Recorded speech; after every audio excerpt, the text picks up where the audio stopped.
Dobrodošli na kanal Codex Militario. Vrijeme je da obradim što znači japanska pomorska doktrina o kojoj sam pričao i koju ću spominjati u budućim videima.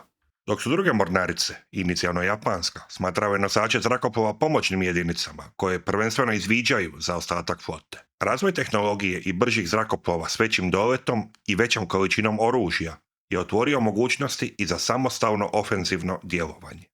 Zahvaljujući ratnom iskustvu iz rata s Kinom, koji je trajao od 1937. godine, Japan je prvi u svijetu formirao doktrinu masovnih udara.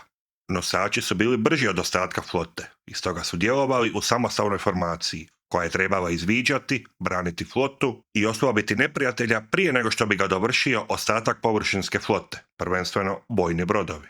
Nosači su bili spojeni u parove, koji su se zvali divizija, i priključene su im druge jedinice, krstarice i razarači za njihovu obranu. Što se tiče izviđanja, ono je prvenstveno provedeno sa krstarica, koje su nosile velik broj hidrozrakoplova za tu namjenu. Za tu su ulogu osobito bile izgrađene krstarice klase Tone, koje su imale svo naoružanje ispred mosta, a krma je bila rezervirana za hidrozrakoplove. Zrakoplovi sa nosača tipično nisu provodili te misije, već su čuvani za glavni napad, iako se i to mijenjalo tijekom rata. U američkoj floti torpedni bombarderi su preuzimali zadaće izviđanja.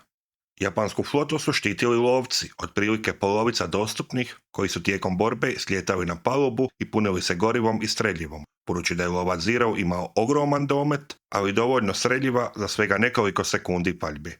Ti lovci nisu bili dobro koordinirani, nipošto blizu britanske razine koordinacije, a niti američke.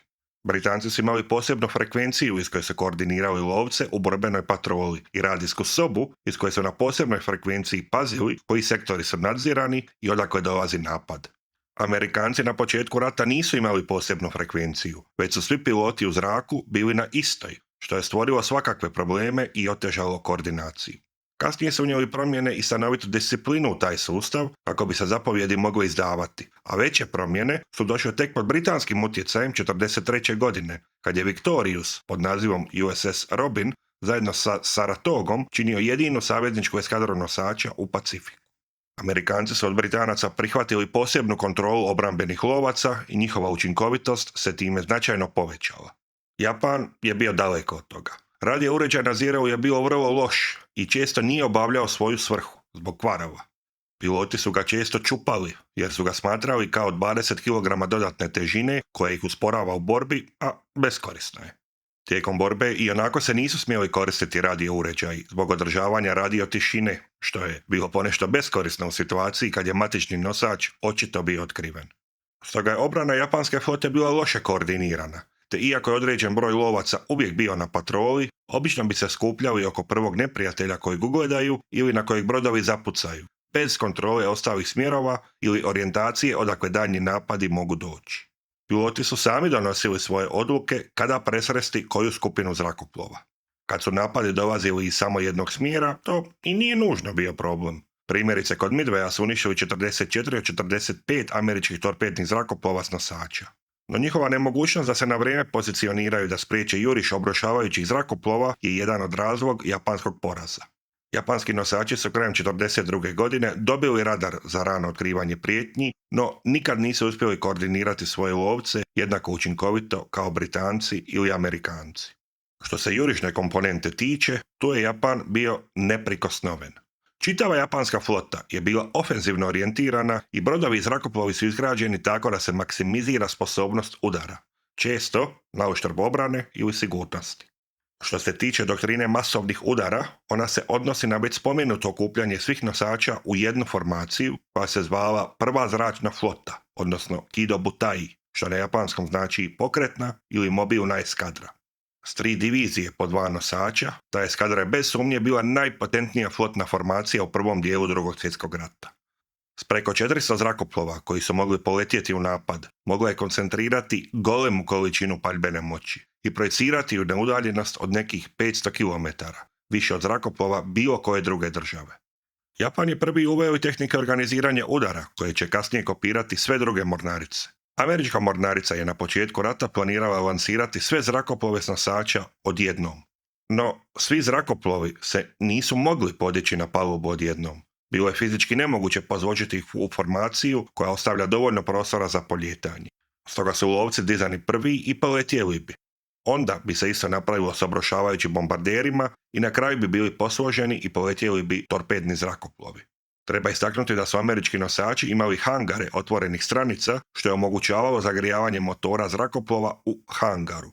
Također, američki nosači su mogli naoružati svoje udarne zrakoplove na palubi, a određen broj zrakoplova nije niti spuštan u hangar, već se cijelo vrijeme nalazio na otvorenom. Ipak, cijela procedura lansiranja je trajala po sat vremena plus vrijeme za naoružavanje i zagrijavanje. A velik problem je bio što su tijekom tih sat vremena lovci potrošili dobar dio svog goriva dok su čekali podizanje i poljetanje ostalih zrakoplova. Često se spominje da su Japanci mogli napraviti isto u 15 minuta. To i jest i nije istina. Sama procedura poljetanja svih zrakoplova s palube jest trajala 15 minuta. Ali Japan je naučio da je učinkovitije podijeliti zrakoplove na nosaču u dvije udarne skupine, koje će poletjeti odvojeno, jedna iza druge. Stoga su Japanci podigli udarnu skupinu od 30 do 40 zrakoplova na palubu, za što je potrebno najmanje pola sata ili više. Zrakoplovi bi morali prethodno biti naoružani bombama i torpedima unutar hangara. Nakon toga su se zrakoplovi zagrijavali na palubi, što nije dugo trajalo jer su se koristila 3 dizala. Prvi u formaciji su bili lovci, koji su bili najlakši i zato su trebali najmanje palube za poljetanje. Iza njih su poljetali obrušavajući bombarderi, a na posljedku torpedni zrakoplovi.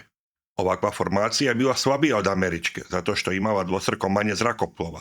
No, to je nadoknađeno grupiranjem nosača u divizije i sam Kido Butai. Eskadrile s različitih nosača bi se okupile u zajednički udarni val, tako da su takvi udari i dalje bili vrlo razorni. Najbolji primjer toga je napad na Pearl Harbor.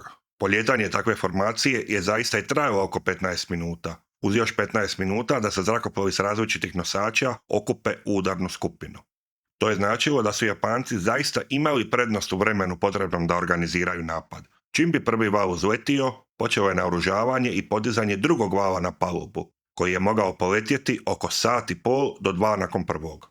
Brzina naoružavanja je bila ograničena kapacitetom liftova, prostora u hangaru, koji su uvijek bili skučeni i nagurani, te brojem članova posade, budući da su oružari bili potrebni i na palubi da pomognu u slaganju zrakoplova u formaciju za poljetanje.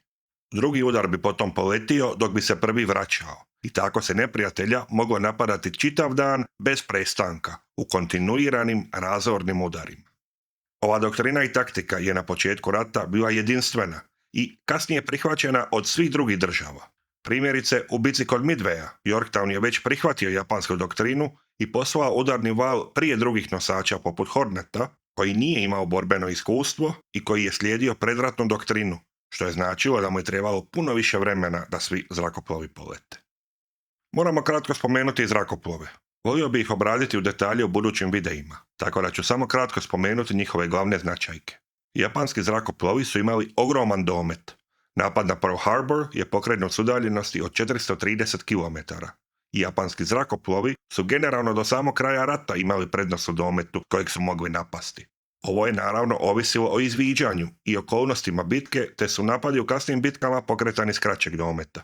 Američki piloti su u više bitaka potrošili svoje gorivo i morali slijetati u more nakon uspješnih napada. No, spašavanje pilota je, za razliku od japanske mornarice, bilo izvrsno organizirano. Japanski lovci Zero A6M2 su bili usporedivi s američkim F4F3 Wildcatima, agilniji, nešto brži i većeg dometa i s usporedivom paljbenom moći. No to je postignuto putem niza kompromisa. Nisu imali samo zaptivajuće tankove za gorivo poput američkih, koji su mogli pobjeći u obrušavanju u kojem su mogli postići veću brzinu zbog čvršće konstrukcije. Imali su malen kapacitet streljiva od samo 60 granata po topu od 20 mm, dovoljno za samo 7 sekundi paljbe, što je povećano tek u kasnijim inačicama. Uz taktike poput boom and zoom, izbjegavanja dogfighta i manevarske borbe, te taktikama poput tečevog preplitanja, Wildcati su bili prvi lovci koji su mogli ući u ravnopravnu borbu sa Zeroom na Pacifiku. Koji od njih ima prednost ovisi o okolnostima, kvaliteti pilota i prilagodbe situaciji dobrim i lošim stranama zrakoplova. Gubici su tipično bili podjednaki u prvim godinama rata, iako je Zero dominirao protiv starijih lovaca. Što se tiče obrušavajućih bombardera, Amerikanci su bili u prednosti. SPD Dauntless je mogao nositi teže naoružanje od Aichi D3A Val, koji je imao i zastarjele osobine poput fiksnog podvozja. Dauntlessi su tipično nosili bombe od 500 kg, a D3A je koristio bombe od 250 kg. Bombe od 60 kg su nošene za napad na kopnene ciljeve i tipično se nisu koristile protiv brodova. D3A je zrakoplov koji je potopio najviše američkog brodovlja u Drugom svjetskom ratu, no i njegovi gubici su bili ogromni. Na posljedku, što se tiče torpednih bombardera, koji su također mogli bombardirati horizontalno, kao primjerice u Pearl Harboru, i Douglas TBD Devastator i B5N su bili spori i ranjivi, kao što je dokazano u bici kod Midwaya, kad su praktički uništeni svi devastatori koji su poletjeli. Zato su u vrlo kratkom roku zamijenjeni boljim TBF Avengerima. Japanski zrakoplov je imao prednost u gotovo svakom pogledu, iako je zbog prirode torpednog napada, koji su zahtijevali da zrakoplov leti nisko i sporo, te zbog nepostojećeg oklopa ili samozaptivajućih spremnika za gorivo, i dalje bili izrazito ranjivi. Kad kažem oklop, onda mislim na ploče debljine 6 do 10 mm straga u sjedalo, koje su štitile pilote, a koje su Japanci također ugrađivali na svoje lovce i bombardere kasnije u ratu, uglavnom sa godinom zaostatka za ostatkom svijeta. Samozaptivajući spremnici za gorivo su bili spremnici od smole koja je imala karakteristiku da sama začepi rupe od metaka kad bude pogođena. Budući da nisu bili metalni, obično ne bi bacali iskru koja bi zapalila gorivo i zato su bili puno sigurniji. No, nedostatak je bio što su imali deblje stijenke i stoga manji unutarnji volumen, zbog čega su smanjivali kapacitet goriva koje se moglo nositi. Tipični metalni spremnici su imali veći kapacitet, ali jednom kad su bili probušeni, nisu se mogli začepiti, a i iskra koja je mogla nastati prilikom pogotka je značilo da se gorivo lakše zapalilo. Samozaptivajući tankovi su dakle kompromis između sigurnosti i kapaciteta, pri čemu su Amerikanci izabrali sigurnost za svoje zrakoplove, a Japanci ofenzivnu moć, odnosno veći kapacitet i time veći dolet. Ovo se ne odnose samo na njihove zrakoplove s nosača, već i ostale poput bombardera G3M.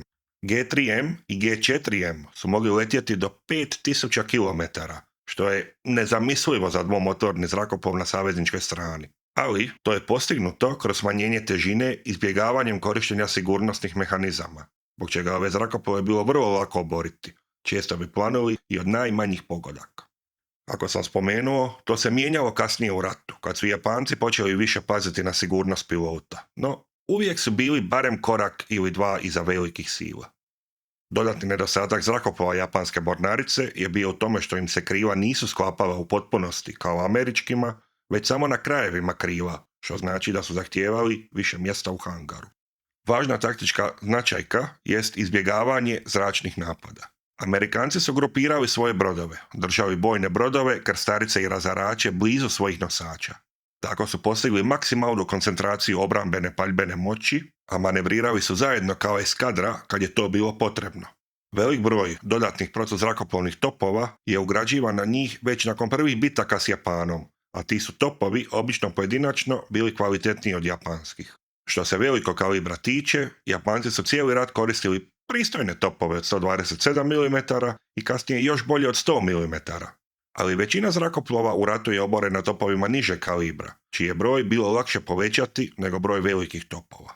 Glavni japanski srednjekalibarski top tijekom rata je bio Hotchkissov top od 25 mm, proizveden po kupljenoj licenci. Radilo se, uz konkurenciju ranog njemačkog topa od 37 mm, o uvjerljivo najgorem protuzrakoplovnom topu u Drugom svjetskom ratu. Svakako se u niti jednom pogledu nije mogao mjeriti primjerice s Boforsom od 40 mm koji su koristili Amerikanci. Brzina paljbe i domet na japanskom topu su bili niski, vibracije su ometale preciznost i bljesak je zasljepljivao vlastite topnike. Japan također nikad nije dosegao kvalitetu kontrole paljbe koju je Amerikancima omogućavao i radar i bolja računala za kontrolu paljbe. Kad su u borbu ušle radarski detonirane granate, onda više nije bilo govora o nekim usporedbama. No Japanci uslijed ogromne potražnje za protuzrakoplovnim topovima i ograničenog industrijskog kapaciteta nije mogao priuštiti da prenamijeni ili izgradi tvornicu za neki bolji dizajn, primjerice spomenuti Bofors, ili noviji njemački top od 37 mm, čije su nacrte i prototipove dobili preko podmornica. Zahvaljujući svemu tome, američka protuzrakoplovna paljba je bila ubojita na početku rata i samo je postajala jača kako je rat odmicao, a Japan nikad nije postigao istu razinu obrane. Zanimljiva stvar kod američkog Boforsa od 40 mm je da je on bio toliko dobar da su ga u ratno doba stavili u proizvodnju bez da su kupili licencu, što su tek kasnije uredili s Boforsom. No japanski brodovi se primarno nisu niti osvanjali na paljbu za svoju obranu. Njihova je doktrina u slučaju zračnog napada bila sasvim drugačija. Japanski nosači i brodovi u pratnji su generalno bili znatno razmaknuti jedan od drugoga i u slučaju napada bi samostalno manevrirali. Zato često vidimo japanske nosače kako plove u krug pod američkim napadima, pokušavajući otežati posao torpednim zrakoplovima i obrušavajući bombarderima. Ne može se reći da je to bilo sasvim neuspješno. Postotak američkih bombardera koji su postigli pogodke je bio nizak u odnosu na japanske zrakoplove. A u nekim situacijama, poput napada 85 kopnenih zrakoplova s Midwaya, japanski nosači su se znali provlačiti bez pogodaka. No ratna zbilja je pokazala da je američki način obrane, koncentriranjem brodova i masivne protuzrakoplovne paljbe, ipak bolji, naročito kako je rat odmicao. Trening japanskih pilota je bio iznimno težak i samo su najbolji mogli ući u posade nosača zrakoplova. Uvježbavanje je tipično trajalo 2 do 3 godine, ovisno o specijalnosti, dok su američki piloti imali oko godinu dana treninga prije razmještanja u borbene jedinice. Škole japanske mornarice u Kasumigauri i Tsuchiuri su tražile sve: fizičku sposobnost, disciplinu, akademsko znanje i mentalnu otpornost. Recimo, poznata kazna koju su svi piloti prošli je da su znali satima visjeti na stupu držeći se samo jednom rukom. Oni koji su najkraće izdržali su bili izbačeni iz programa. Svega 30% onih koji su zadovoljili preduvjete su zapravo završili te akademije, naspram oko 60 do 70% u američkim školama. Zajedno s borbenim iskustvom iz Kine, to je proizvelo zaista elitnu skupinu pilota. Nedostatak komunikacije preko radija je nadomješten dobrim poznavanjem doktrine, tako da su piloti uvijek znali kako će se napadi razviti i koja je njihova uloga, uz pomoć samo ručnih signala i signalnih raketa. Bili su iznimno agresivni i brzo i precizno su zauzimali napadačke pozicije. No gubici tijekom prve godine rata, zajedno s odbijanjem akademija da smanje kriterije ili ubrzaju program, je značilo da je bilo teško obnoviti uništene zračne eskadrile. Ubitačna američka paljba, bolja koordinacija američkih lovaca, tehničke karakteristike zrakoplova i usmjerenost na pogađanje cilja pod svaku cijenu su značile veliku stopu gubitaka koje nije bilo moguće zamijeniti, naročito na kraći rok. Dodatno, japanski piloti su, slično njemačkima, obično letjeli dok nisu poginuli, dok su Amerikanci puno češće rotirali iskusne pilote u svoje pilotske škole. Zahvaljujući tome, prosječan američki pilot je bio dobro uvježban i vještina prosječnog novog pilota je rasla tijekom rata. Dok je kod Japanaca, koji u jednom trenutku nisu imali izbora te su morali drastično skratiti svoje programe, ona padala. Tijekom pripreme za bitku u Filipinskom moru 1944. godine, jedan japanski admiral je izjavio da ne može vjerovati kako današnji piloti slijeću na nosače i pritom razbijaju svoje zrakoplove. I kako je nestala vještina koja je nekad postojala. Prije te bitke, nosač Taiho je izgubio 9 zrakoplova u nesrećama, neposredno prije same bitke. Također, tijekom rata su Amerikanci stalno poboljšavali svoje zrakoplove i uvodili nove, tako da je tehnološki jaz bio sve širi. Japan nije mogao pratiti SAD, niti u istraživanju i razvoju, niti u industrijskoj moći. No sve to je bilo bitno za 43. a osobito 44. godinu i nadalje. 41. i 42. godine Japan je imao dovoljno elitnih pilota da možemo reći da su u prosjeku bili najbolji na svijetu u svom poslu. Kido Butai se sastojao od 6 flotnih nosača zrakoplova podijeljenih u 3 divizije od 2 nosača. Ove divizije su se znale razdvojiti i tijekom bitke i po potrebi. Udaljenost između divizija obično nije bila veća od 7 km. Američke eskadre su u ovom razdoblju bile manje i udaljenost između njih veća. Koncentracija je Kido Butaiju omogućila razorne udare kakve druge mornarice nisu niti mogle zamisliti. Doktrina, trening i dostupna tehnologija su bili ispred bilo čega što su druge mornarice imale na raspolaganju. No koncentracija moći je značila i ranjivost na jedan dobro organizirani ili u slučaju napada američkih obrušavajućih bombardera kod Midwaya, jedan slučajno dobro organiziran napad. Svi japanski nosači su se nalazili na istom mjestu i stoga su stradali u istom napadu, dok su američki bili razdvojeni i samo je jedan napadnut, i to 2 puta. Stoga je Kido Butai bio iznimno učinkovit kad je postojala jasna slika bojišta, a te kvalitete su, zahvaljujući obavještajnom radu, boljem izviđanju i radaru, bile na američkoj strani. One su im uz prilagodljivost i improvizaciju američkog osoblja omogućile da taktički izvuku pobjedu ili izjednačen rezultat u 4 velike bitke između nosača zrakoplova 1942. godine. Uz neospornu stratešku pobjedu kroz zaustavljanje japanskog napredovanja i prelazak u ofanzivne operacije već krajem te godine, kroz kampanju na Guadalcanalu. Nosači Kido Butaija su bili prva divizija, flotni nosači Akagi i Kaga. Druga divizija, flotni nosači Soryu i Hiryu. Treća divizija, laki nosači Zuiho i Hosho. Četvrta divizija, laki nosači Ryujo i Taiho. Te peta divizija, flotni nosači Shokaku i Zuikaku. Treća i četvrta divizija su bile raspoređeni po potrebi, a prva, druga i peta su djelovale zajedno kad god je to bilo moguće. Primjerice, treća i četvrta divizija nisu sudjelovale u napadima na Pearl Harbor, ali jesu u nekim drugim operacijama, prvenstveno u podršci kopnenim borbama. Stoga je glavna udarna snaga Kido Butaija bila njegovih 6 flotnih nosača. Svaka divizija je imala pripadajuće razarače, 1 ili 2 po nosaču, dok su ostali pridodavani po potrebi i mogućnostima. Zapovjednik je bio viceadmiral Chuichi Nagumo. Kido Butaij je postojao do 14. srpnja 1942. godine, kad je raspušten, preživjeli nosači su integrirani u ostale flote.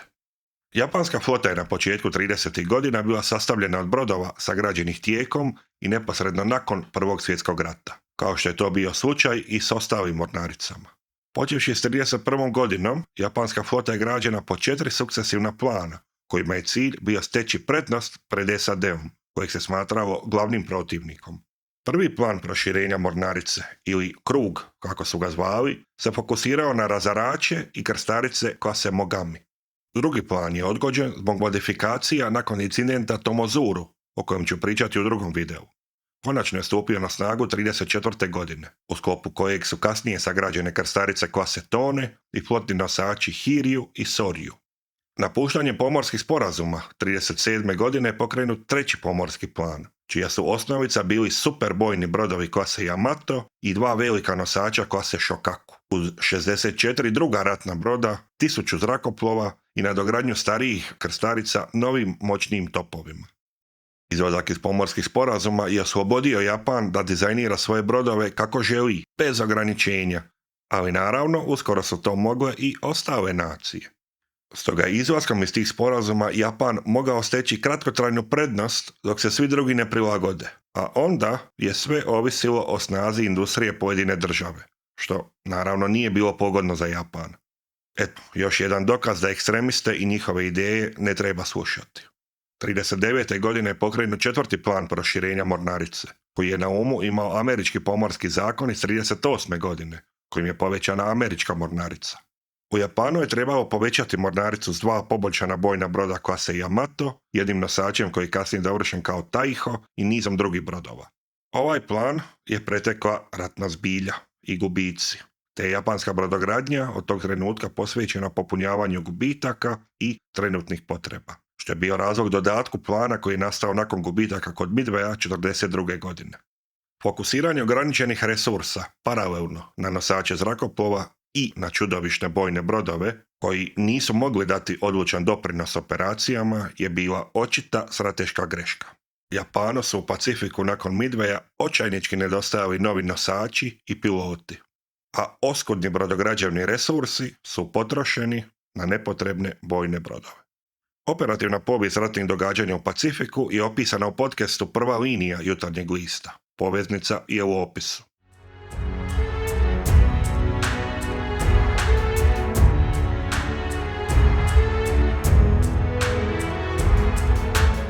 Od samog početka pomorskog zrakoplovstva Japan je bio uključen u njegov razvoj. Iako je britanski Argus iz 1918. godine prvi pravi nosač s ravnom palubom za slijetanje kopnenih zrakoplova, on je bio konvertiran iz putničkog broda. Njega je slijedio također britanski namjenski građen Hermes, no Hosho je prvi ušao u službu 1922. godine i po tome je prvi u svijetu. Iste godine ga je slijedio američki Langley, konvertiran iz broda za prijevoz ugljena, a Hermes je započeo gradnju ranije, ali je ušao u službu 13 mjeseci kasnije. No, možemo reći da je ovo stanovito varanje, budući da, iako je primljen u službu 22. godine, prvi kopneni zrakoplovi i oprema za njihovo slijetanje su na njega trajno raspoređeni tek 24. godine. Dio je serije od 6 tankera i čini se da je originalno naručen na taj način, no iz oblika trupa je jasno da je to trup krstarice Kuma, ne tankera. Započeta je gradnja i na drugom brodu u klasi pod nazivom Shokaku, no zaustavljena je i nikad nije nastavljena 22. godine potpisom pomorskog sporazuma u Washingtonu. Hosho, što znači leteći Feniks, je bio pionir nekih značajki koje su kasnije postale standardne na kasnijim nosačima zrakoplova. Razvoj je, kao što je uobičajeno, prošao kroz nekoliko različitih faza. Isprva je bio namijenjen operacijama hidrozrakoplova, no pod britanskim utjecajem Japan je bio uvjeren u korist kopnenih zrakoplova pred hidrozrakoplovima. Do 22. godine Velika Britanija i Japan su imali pomorski sporazum prema kojem su dijelili tehnologiju i surađivali na razvoju brodova. U idućoj inačici je trebao imati samo stražnju palubu za zrakoplove i brzinu od 30 čvorova, no na posljedku izgrađeni s brzinom od 25 čvorova i ravnom palubom za slijetanje. Važne značajke su bile dimnjaci, smješteni malo ispod polovice broda, kojih je bilo 3 i koji su se, zanimljivo, mogli zakretati.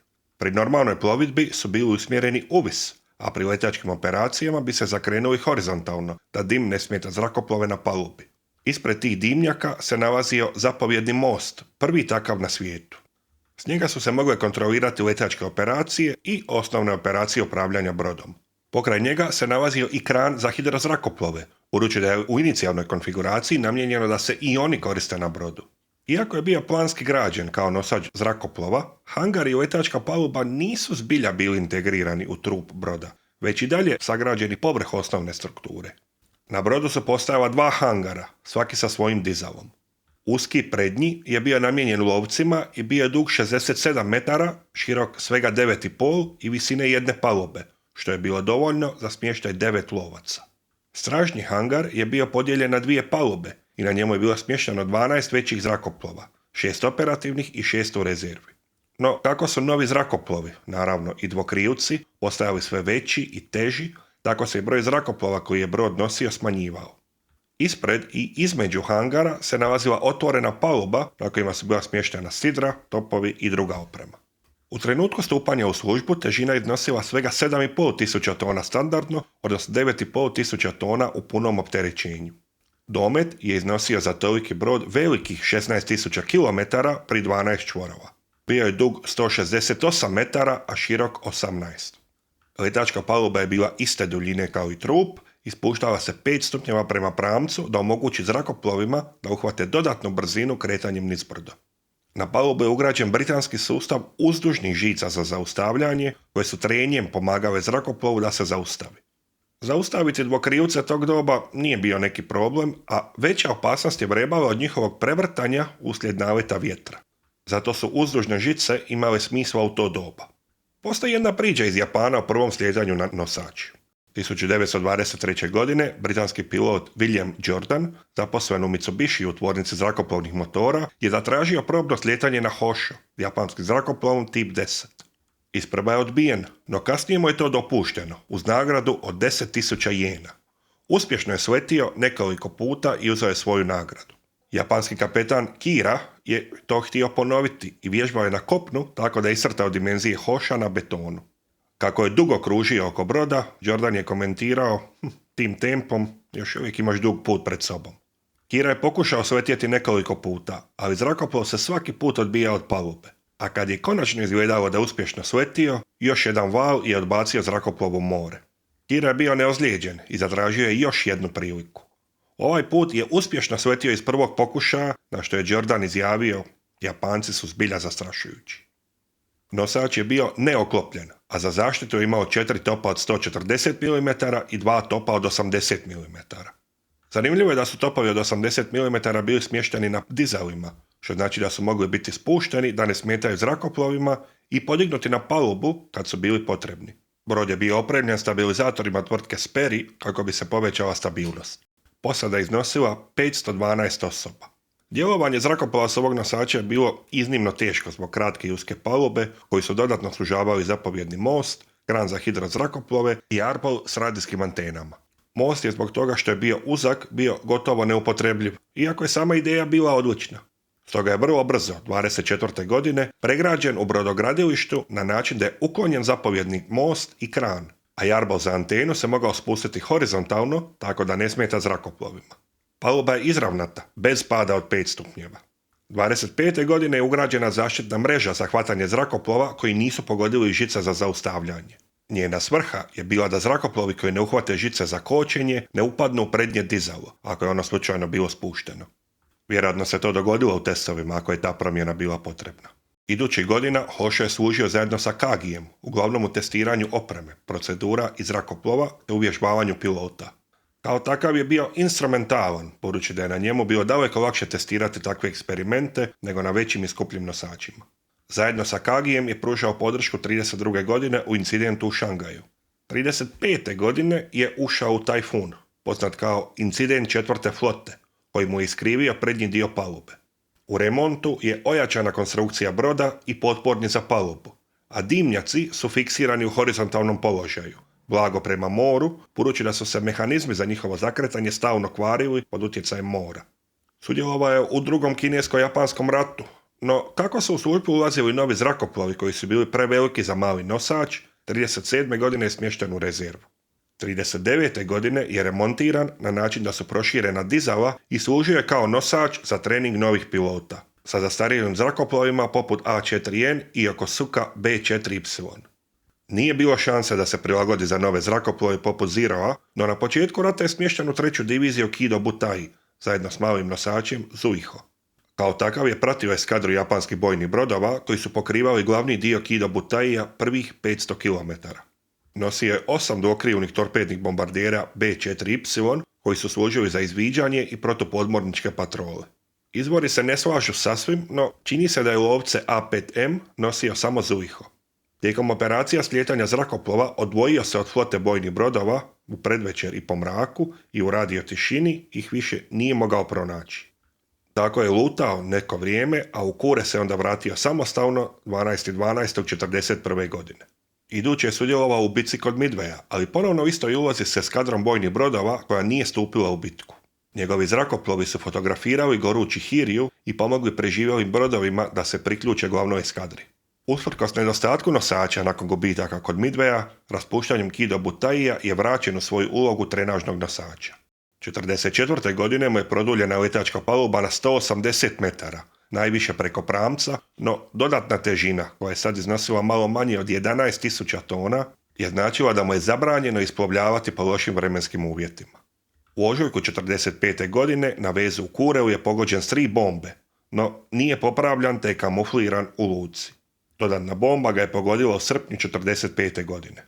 Po završetku rata predan je saveznicima te prevozio japanske vojnike natrag u domovinu, ukupno oko 40.000 putnika. 46. godine je razrezan u Osaki.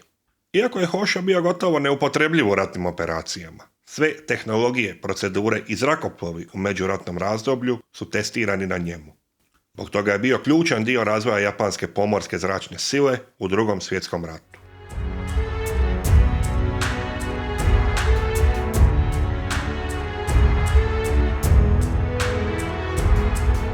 Drugi laki nosač zrakoplova sagrađen u Japanu je bio Ryujo, što znači moćan poput zmaja koji se uzdiže u nebo.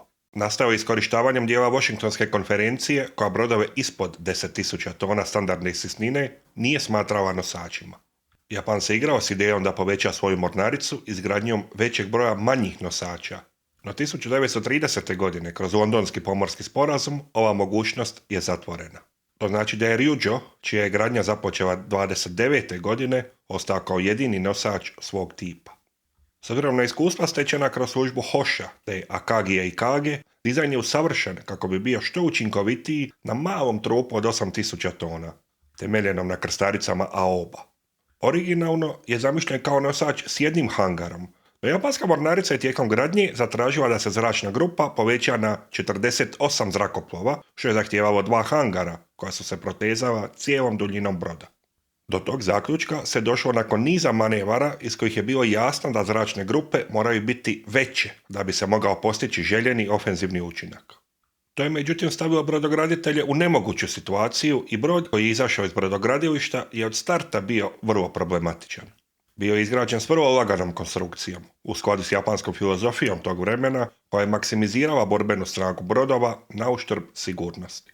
Primjerice, standardna praksa je bila širiti razmak između brodskih rebara kako bi se uštedilo na težini, što je ugrozilo samu strukturu brodova.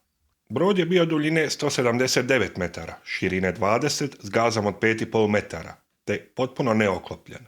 Strojevi snage 65.000 konjskih snaga, identični kao na krstarici Miyoko, su mu davali brzinu od 29 čvorova, te je bio opremljen stabilizatorima tvrtke Sperry. Domet je bio 19.000 km pri 14 čvorova. No, lagana konstrukcija se, naravno, pokazala problematičnom u službi. Brod je od starta bio upitne stabilnosti. Incident Tomozuru, u kojem se istoimeni torpedni čamac prevrnuo zbog nedostatka stabiliteta zbog prevelike težine i naoružanja na palubi, je potaknuo prvi remont 1934. godine. Kad mu je ojačana kobilica, dodan balast od 550 tona i ugrađene su plitke izbočine na trup u kojima je bilo smješteno 650 tona dodatnog goriva, koje međutim zbog stabilnosti na kraju nije smjelo biti korišteno.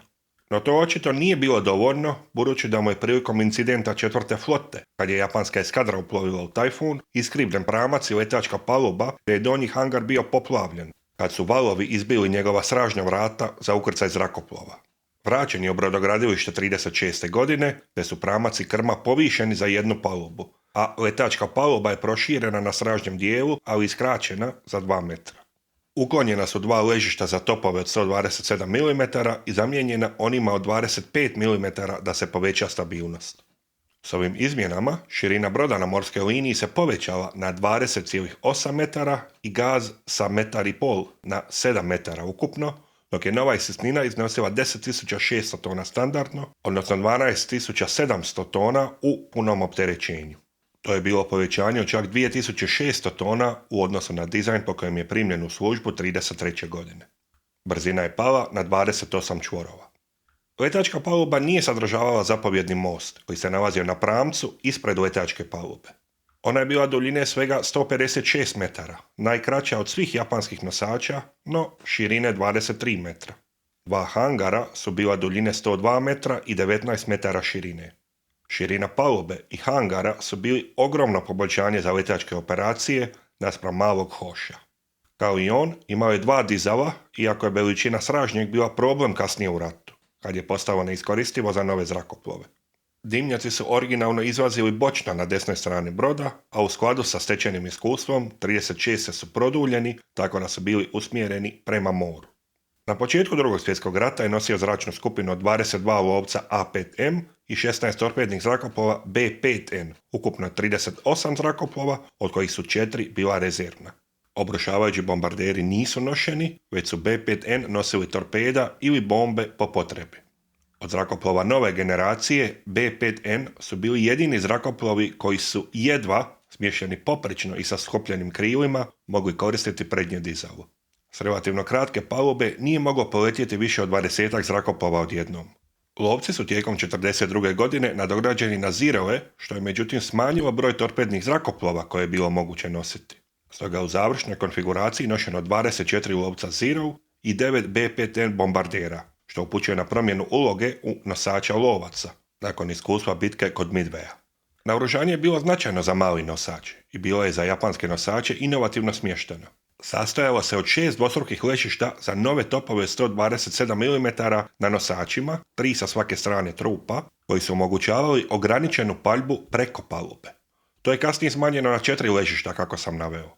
1936. godine je opremljen s topovima od 25 mm koji su zamijenili teške strojnice, a njihov broj je povećavan, tako da je u 1942. godini iznosio 22 cijevi. Posada je s vremenom narasla sa 600 na 924 osobe. Nosač je sudjelovao u bitkama kod Šangaja i drugim bitkama u drugom kinesko-japanskom ratu. Bio je vrlo skučen i uvjeti rada su bili vrlo teški.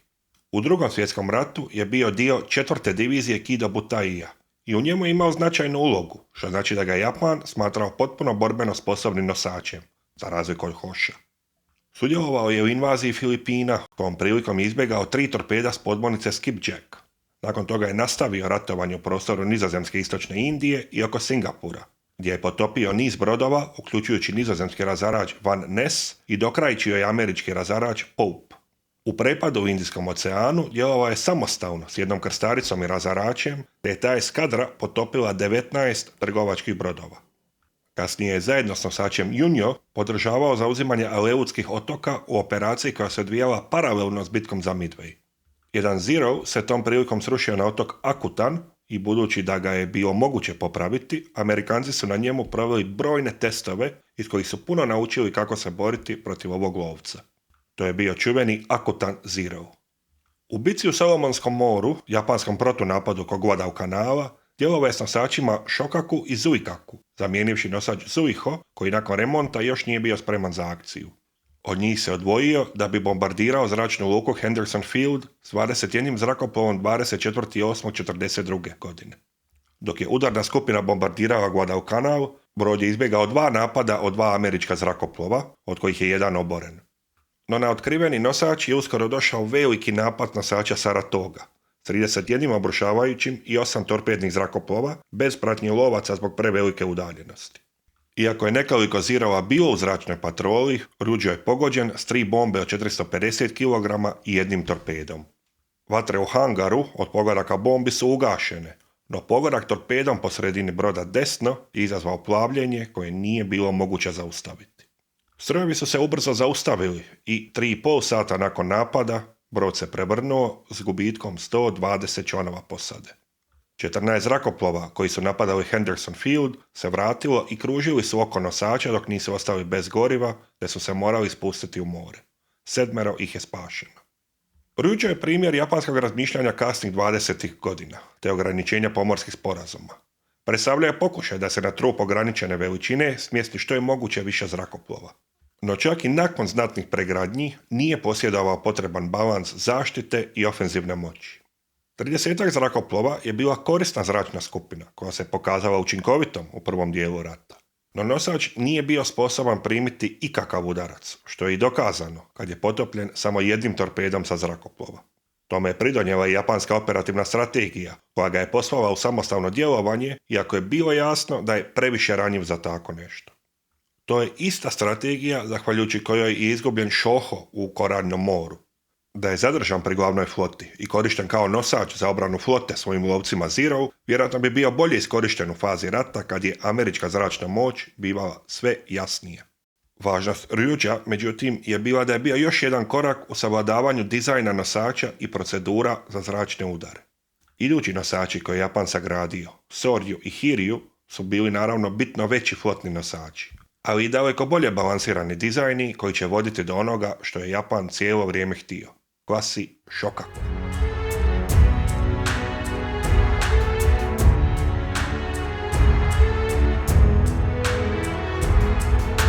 Na kraju ovog videa reći ću samo nekoliko riječi o lakim nosačima klase Zuiho, koji su također bili dio Kido Butaija i imali su određenu ulogu u ratnim operacijama na početku rata.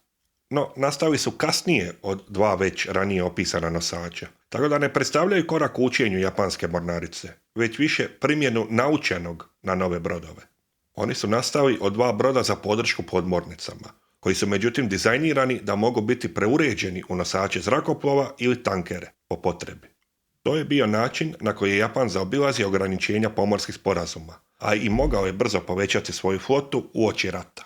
Brodovi za podršku podmornicama nisu bili sumnjivi sami po sebi.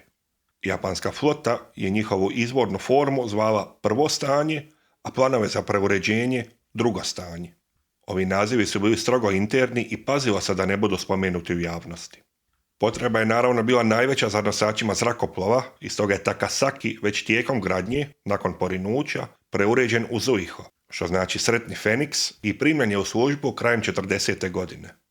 Tsurugizaki je bio već primljen u službu te je naknadno preuređen u Shoho, što znači Feniks sreće, početkom 42. godine. Stoga možemo reći da se radi o polunamjenski sagrađenim nosačima. Na sličan način je kasnije u ratu modificiran Ryuho, Chitose i Chiyoda, a i drugi prinudni nosači poput 3 nosača klase Taiyo, nešto veće od 2 nosača klase Hiyo, nastava iz putničkih brodova i još nekoliko drugih. Uglavnom nisu imali veći utjecaj na bitke u Drugom svjetskom ratu, te su ili nosili zrakoplove u razne prednje baze, ili su potonuli pred njegov kraj u uzaludnim bitkama protiv američke armade flotnih nosača, ili u lukama u samom Japanu. Iznimka je možda Junio, koji je sudjelovao u bitci kod otočja Santa Cruz. Nema ih smisla sve detaljno obrađivati, a i konverzija klase Zuiho može biti donekle reprezentativna za ostale slične brodove.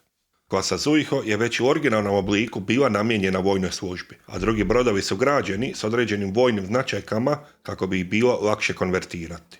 Primjer toga su dvostruko dno, veći tankovi za gorivo, spreman prostor za ugradnju tankova za gorivo za zrakoplove, priprema za ugradnju dodatnih vodonepropusnih pregrada, ojačana paluba, spremna mjesta za ugradnju dizala, više prostora za električne instalacije itd.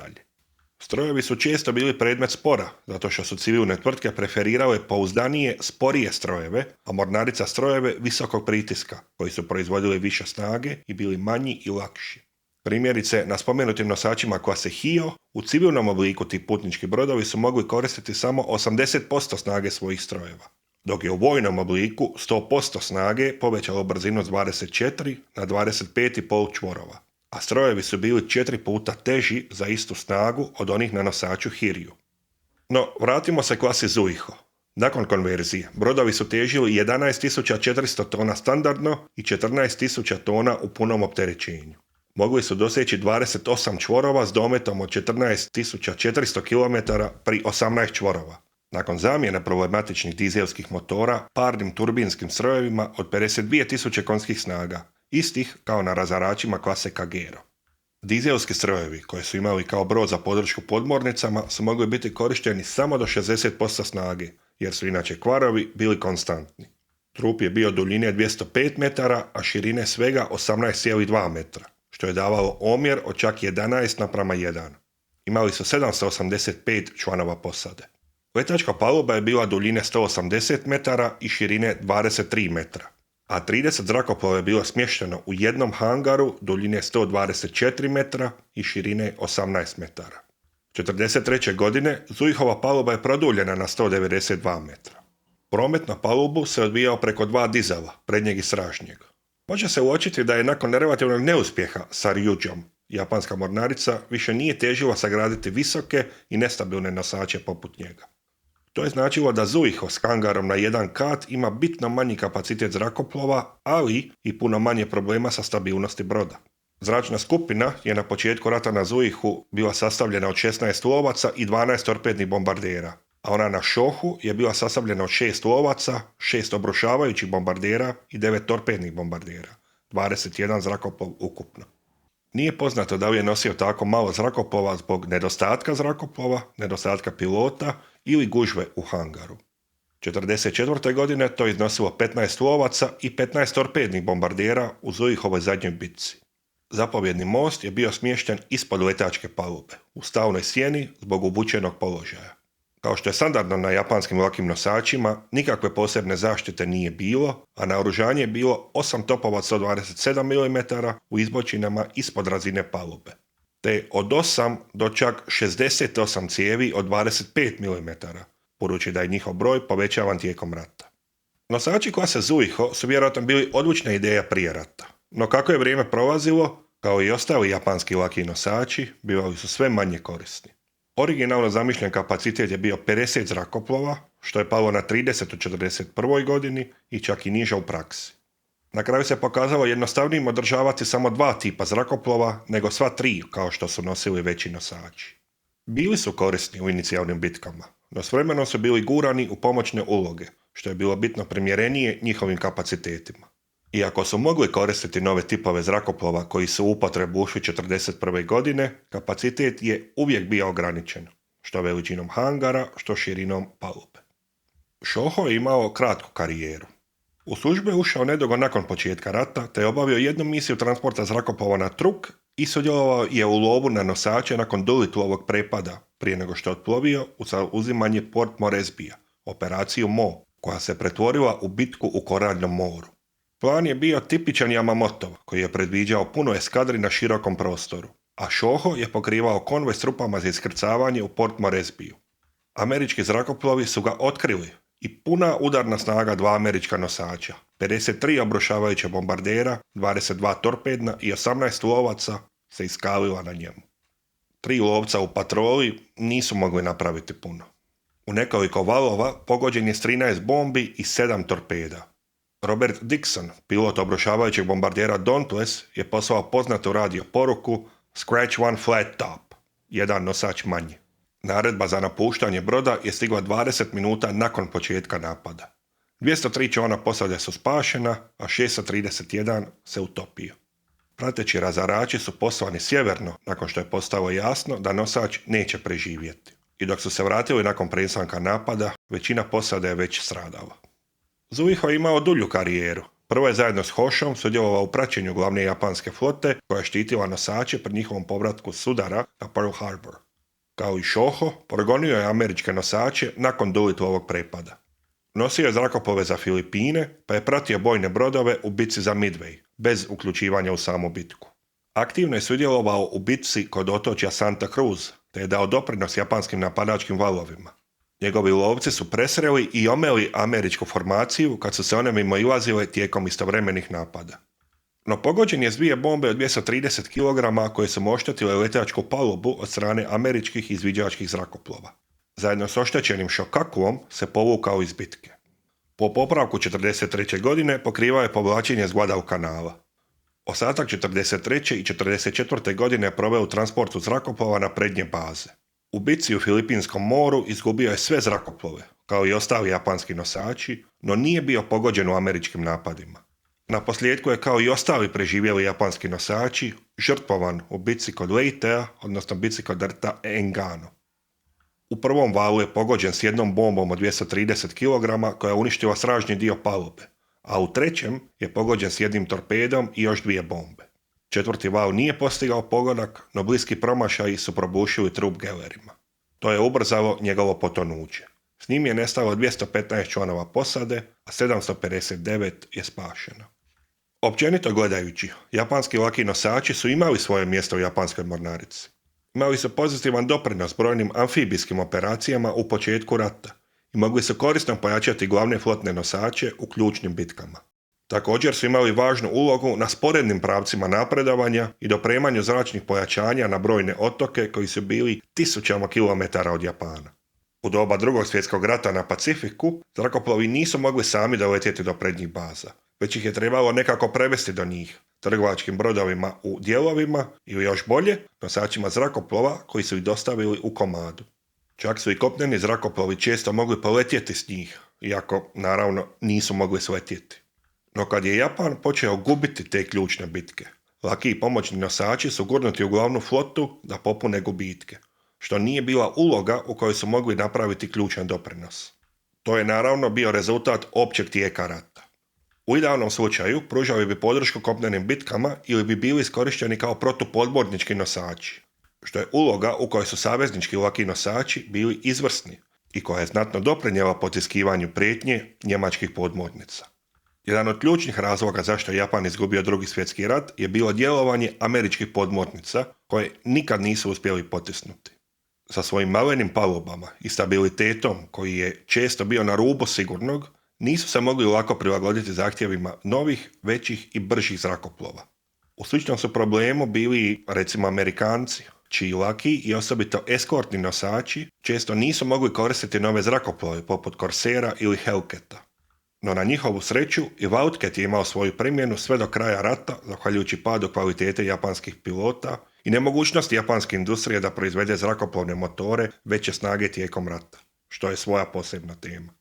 Nemogućnost velikih flotnih nosača, koji su bili bolje balansirani da zadaju i prime udarac, da obave svoju ulogu i izvojevaju odlučnu pobjedu u pomorskim bitkama, je značila poraz na moru, a time i poraz u cjelokupnom ratu.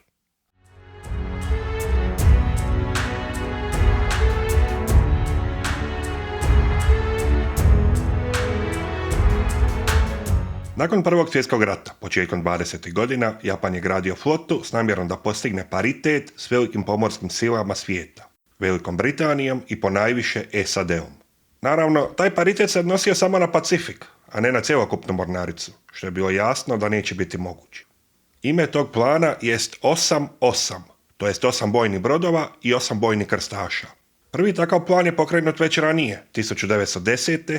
i rezultirao je 4 bojna krstaša klase Kongo i 4 bojna broda, 2 klase Fuso i 2 nadograđena, ali slična Ise.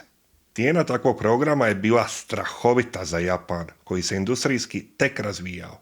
No kroz program je razvijena tehnologija koja omogućila Japanu da može reći da su, barem kvalitativno, njegovi brodovi u samom svjetskom vrhu. Prvi bojni krstaš, Kongo, je sagrađen u Velikoj Britaniji, zahvaljujući sporazumu kojim je Japan kupovao ne samo brodove, već i tehnologiju njihove izgradnje i pristup doktrini koju je razvijala Kraljevska mornarica. Taj sporazum je Velika Britanija raskinula 1921. godine na nahođenje Australije, koja se bojala jake japanske flote u Pacifiku i raskidom sporazuma ju je htjela oslabiti. Zanimljivo je razmišljati o mogućim posljedicama da se sporazum produžio. Iako je vjerojatno da bi japanska vojska svejedno uvukla Japan u rat u Kini, koji je usmjerio ostatak događanja uoči i tijekom Drugog svjetskog rata. Ostali brodovi klase Kongo i spomenuti bojni brodovi su izgrađeni u Japanu, čime je Japan postao prvorazredna brodograđevna sila. Projekt konstrukcije bojnih brodova je u to doba bio nešto što je svega nekoliko država na svijetu moglo izvesti, slično nuklearnim nosačima danas. No pomorska tehnologija je neumorno napredovala i brodovi su zaostajali u značajkama kao što su kalibar topova ili debljina oklopa za najboljim britanskim, njemačkim i američkim bojnim brodovima s kraja Drugog svjetskog rata. Napola dovršen plan je stoga ušao u drugu fazu 1919. godine, jednim dijelom zbog napretka u tehnologiji koji je zahtijevao nove dizajne, a drugim dijelom zbog američke brodogradnje, koja je nakon prvih 16 bojnih brodova po planu Woodrowa Wilsona ušao u konstrukciju drugih 16 bojnih brodova.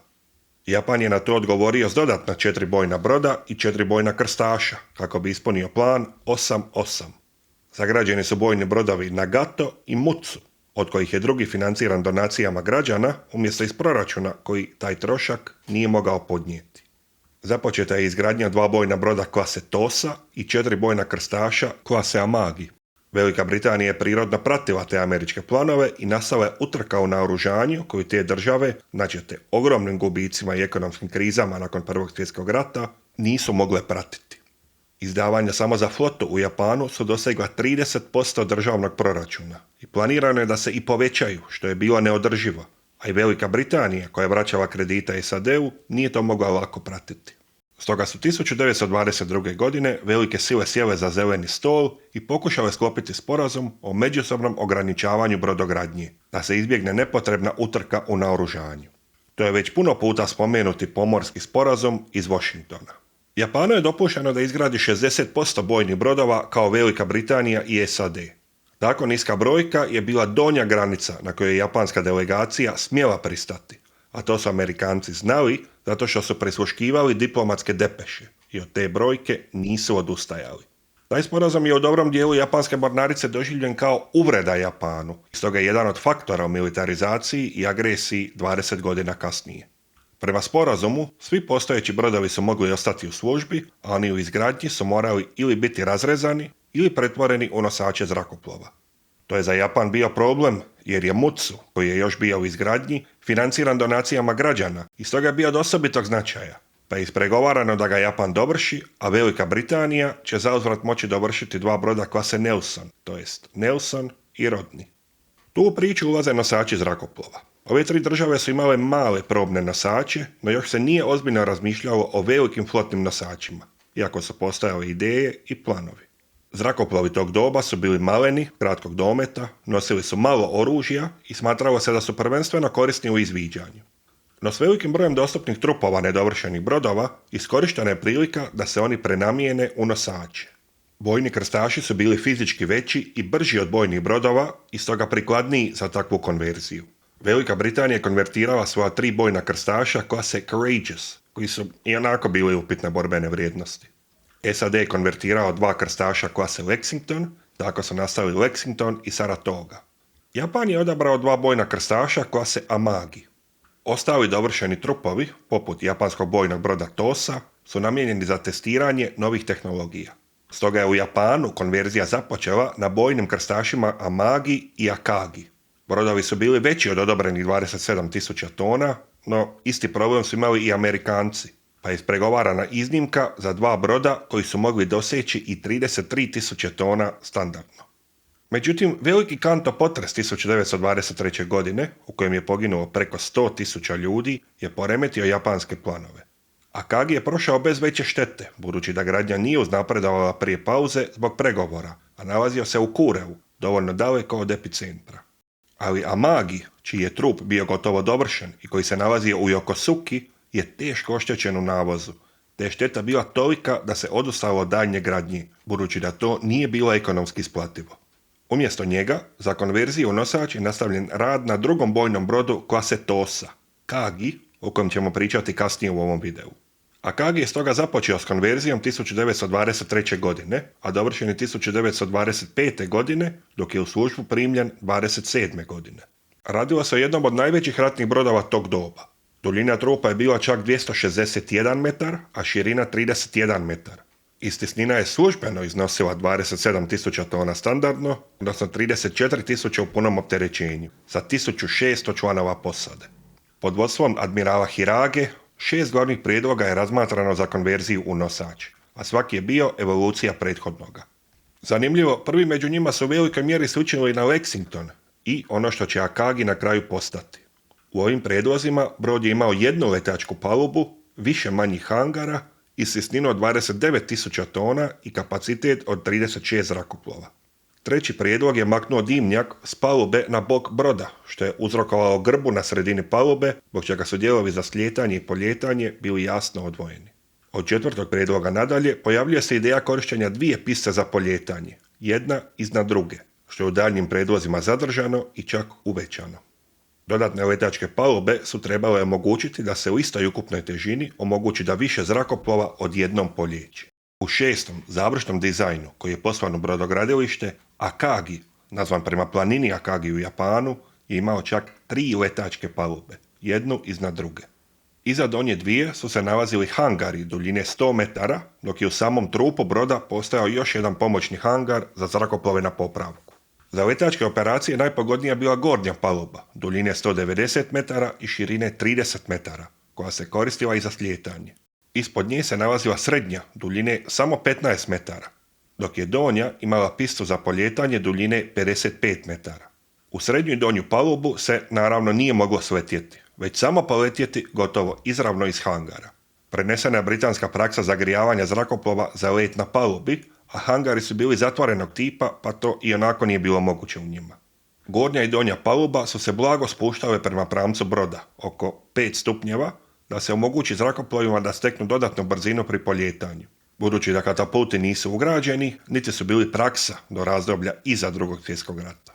Ostatak prostora u nadgrađu je iskorišten za hangare, a 2 dizela su omogućavala promet zrakoplovima između hangara. Sražnje dizalo je prolazilo kroz sve 3 letačke palube i pomoćni hangar, a drugi je služio samo za srednju i gornju pistu, da ne smeta djelovanju na donjoj. Zrakoplovi tog doba su bili dvokrivci, teški 1 tonu ili manje, i trebala im je puno manja pista za poljetanje od kasnijih jednokrivaca. No svejedno, pista od svega 15 metara je srednju palubu činila neiskoristivom za bilo što osim za najlakše lovce i izviđačke zrakoplove, a i ti su morali biti zavezani, dignuti na punu snagu i onda otpušteni da bi poletjeli s te palube. Donja paluba je korištena za poljetanje težih bombardera. Ukupno je 60 zrakoplova djelovalo s nosača u toj inicijalnoj konfiguraciji, i to 28 torpednih zrakoplova, 16 lovaca i 16 izviđača. Oni su slijetali uz pomoć uzdužnih žica, što je bio kupljeni britanski sustav za koji se znalo da nije zadovoljavajući, ali Japanci nisu imali boljeg u tom trenutku. Druga važna značajka ovih brodova je bila brzina, koja je iznosila čak 32,5 čvora, zahvaljujući strojevima snage 131.000 konjskih snaga. U originalnoj konfiguraciji bojnog krstaša ta snaga je trebala dati brzinu od 28,5 čvorova, no smanjenje težine je omogućilo tu veću brzinu. Bojleri u sustavu su bili kombinirani, 10 je bilo pogonjeno naftom, a 9 na ugljen s prskanjem nafte da se poveća učinkovitost. U skladu s realnostima tog doba, kad opskrba naftom nije bila garantirana i smatralo se korisnim imati dio bojlera koji mogu funkcionirati na ugljen. Strojevi su okretali 4 turbine, odnosno 4 propelera, a domet je bio 15.000 km s krstarećom brzinom od 14 čvorova. Brod nije imao tog za zapovjedni most na palubi, kao što je to postao standard kasnije, iako je postojao u ranijim nacrtima. Zapovjedni most je bio smješten ispod gornje palube na izlazu iz srednje, iza topovskih kula koje su smetale pogledu na prostor ispred broda. Još jedan aspekt s kojim se eksperimentiralo u to doba jest gdje smjestiti dimnjak. Dimnjaci su proizvodili dim i vrućinu, što je znatno utjecalo na letačke operacije, stoga naravno nisu mogli biti smješteni na sredini i vrhu broda, kako je to bilo tipično za druge borbene brodove. Na ranijem manjem nosaču Hošu dimnjaci su bili pokretni i sklanjali bi se tijekom letačkih operacija, što nije bilo zadovoljavajuće u slučaju štete. Smatralo se i da će dimnjaci na palubi stvarati nepredvidivo kretanje zraka koje će štetno djelovati na lagane zrakoplove tog doba. Na Akagiju je stoga osmišljen sustav u kojem se postavila dva dimnjaka na desnoj strani broda. Manji je puštao dim od bojlera pogonjenim ugljenom preko gornje palube, dok je veći bio usmjeren prema moru i puštao je dim iz bojlera na naftu i čak je imao sustav za vodeno hlađenje preko kojeg je smanjena toplina koja se uzdizala do palube. Sustav je bio relativno uspješan i kasnije je primijenjen i na pregradnji nosača Kaga, a različita rješenja su postojala i kod ostalih japanskih nosača. Još jedna važna karakteristika nosača ovog doba, uključujući američke, jest oklop i naoružanje. Budući da su bili pregrađeni iz bojnih krstaša, a doktrina još nije znala kako ih odgovarajuće koristiti, smatralo se mogućim da nosač dođe u domet protivničkih krstarica ili drugih brodova i da mora biti u mogućnosti samostalno se obraniti. Stoga je zadržan oklopni pojas, koji je u odnosu na konfiguraciju bojnog krstaša ipak stanjen sa 254 na 152 mm, što je bilo daleko više od krstarica tog doba. Otok na glavnoj, donjoj letačkoj palubi je pak stanjen sa 96 na 79 mm. Brod je bio i relativno teško naoružan, barem po standardima jednog nosača. Ugrađeno je bilo 10 topova od 200 mm, duljine cijevi 50 kalibara i to 6 u kazematima na glavnoj palubi straga i nisko na brodu, gdje su ih zapljuskivali veći valovi u nemirnom moru, a 4 u dvije dvostruke kupole ispred srednje palube. To je značilo da je 5 cijevi moglo pucati na svaki bok. Za usporedbu, Lexington je imao 4 kupole s 8 topova od 203 mm, ali smještenih na palubi ispred i iza zapovjednog tornja, tako da su mogli djelovati na oba boka. S dometom od oko 23 km, ovi topovi su davali nosaču mogućnost da prihvati borbu sa krstaricama tog doba. Protuzrakoplovna baterija je bila sastavljena od 6 dvostrukih kupola od 120 mm, duljine cijevi 45 kalibara, smještenim na bočnim nosačima na srednjoj palubi, što je značilo da nisu mogli pucati preko palube, već samo na jednu stranu broda. Lakih topova u ovoj inicijalnoj fazi nije bilo. Tako naoružan i opremljen, brod je bio ključan u razvoju japanske doktrine korištenja nosača zrakoplova. Jedan od prvih kapetana broda je bio čuveni Isoroku Yamamoto od 28. do 29. godine. Inicijalna svrha ovih nosača je bila potpora drugim brodovima kroz izviđanje i napad, iako nisu očekivani odlučni rezultati. S vremenom, sa sve više flotnih vježbi, te sa bržim zrakoplovima većeg doleta i naoružanja, od 32. godine postalo jasno da nosači zrakoplova mogu postati odlučno oružje u velikoj pomorskoj bitci, čuvenom planu Kantai Kesen koji je Japan razvijao. No ti novi zrakoplovi su bili veći, teži i zahtijevali su više prostora, dulje letačke palube i veća dizala da bi uspješno djelovali s nosača zrakoplova. Akagi je sa svoje 3 palube, od kojih su 2 bile smiješno kratke, s kompliciranim sustavom dizala i generalno lošim rasporedom paluba i hangara za svoju veličinu, bio neprikladan za te zrakoplove i za intenzivno djelovanje u zraku. Stoga je 1935. otišao na modernizaciju koja će trajati iduće 3 godine zbog nedostatka sredstava. Brod koji je izašao iz brodogradilišta 1938. godine nakon dovršetka pregradnje je bio potpuno drugačiji. Izgledao je gotovo kao moderan nosač zrakoplova kako je poznajemo iz Drugog svjetskog rata. Umjesto 3 imao je samo jednu, ogromnu letačku palubu na vrhu broda, dok su ostale pregrađene u 2 masivna hangara koji su zauzimali veći dio volumena broda. Nova paluba je bila duljine 249 metara. Uz povećanje srednjeg ugrađeno je i treće dizalo da se ubrza priprema udarne skupine zrakoplova. 2 hangara su zadržana i produljena na 130 metara duljine, a nisu produljeni na pramac, vjerojatno zbog uzdužnog stabiliteta i ukupne težine. Nova paluba se lagano spuštala prema pramcu i krmi da se olakša poljetanje i slijetanje zrakoplova. Veliko poboljšanje je bio zapovjedni most koji je bio smješten u otoku na lijevoj strani palube. suprotno je od one na kojoj se nalazio dimnjak. Drugi japanski nosači, osim Hirioa, su ga imali na desnoj strani, pa je to još jedan eksperiment tog doba. Na Akagiju je po završetku gradnje proveden eksperiment, gdje je prije završnog postavljanja ugrađen lažni drveni most lijevo da se izmjere turbulencije zraka preko palube. I utvrđeno je da one nisu značajne.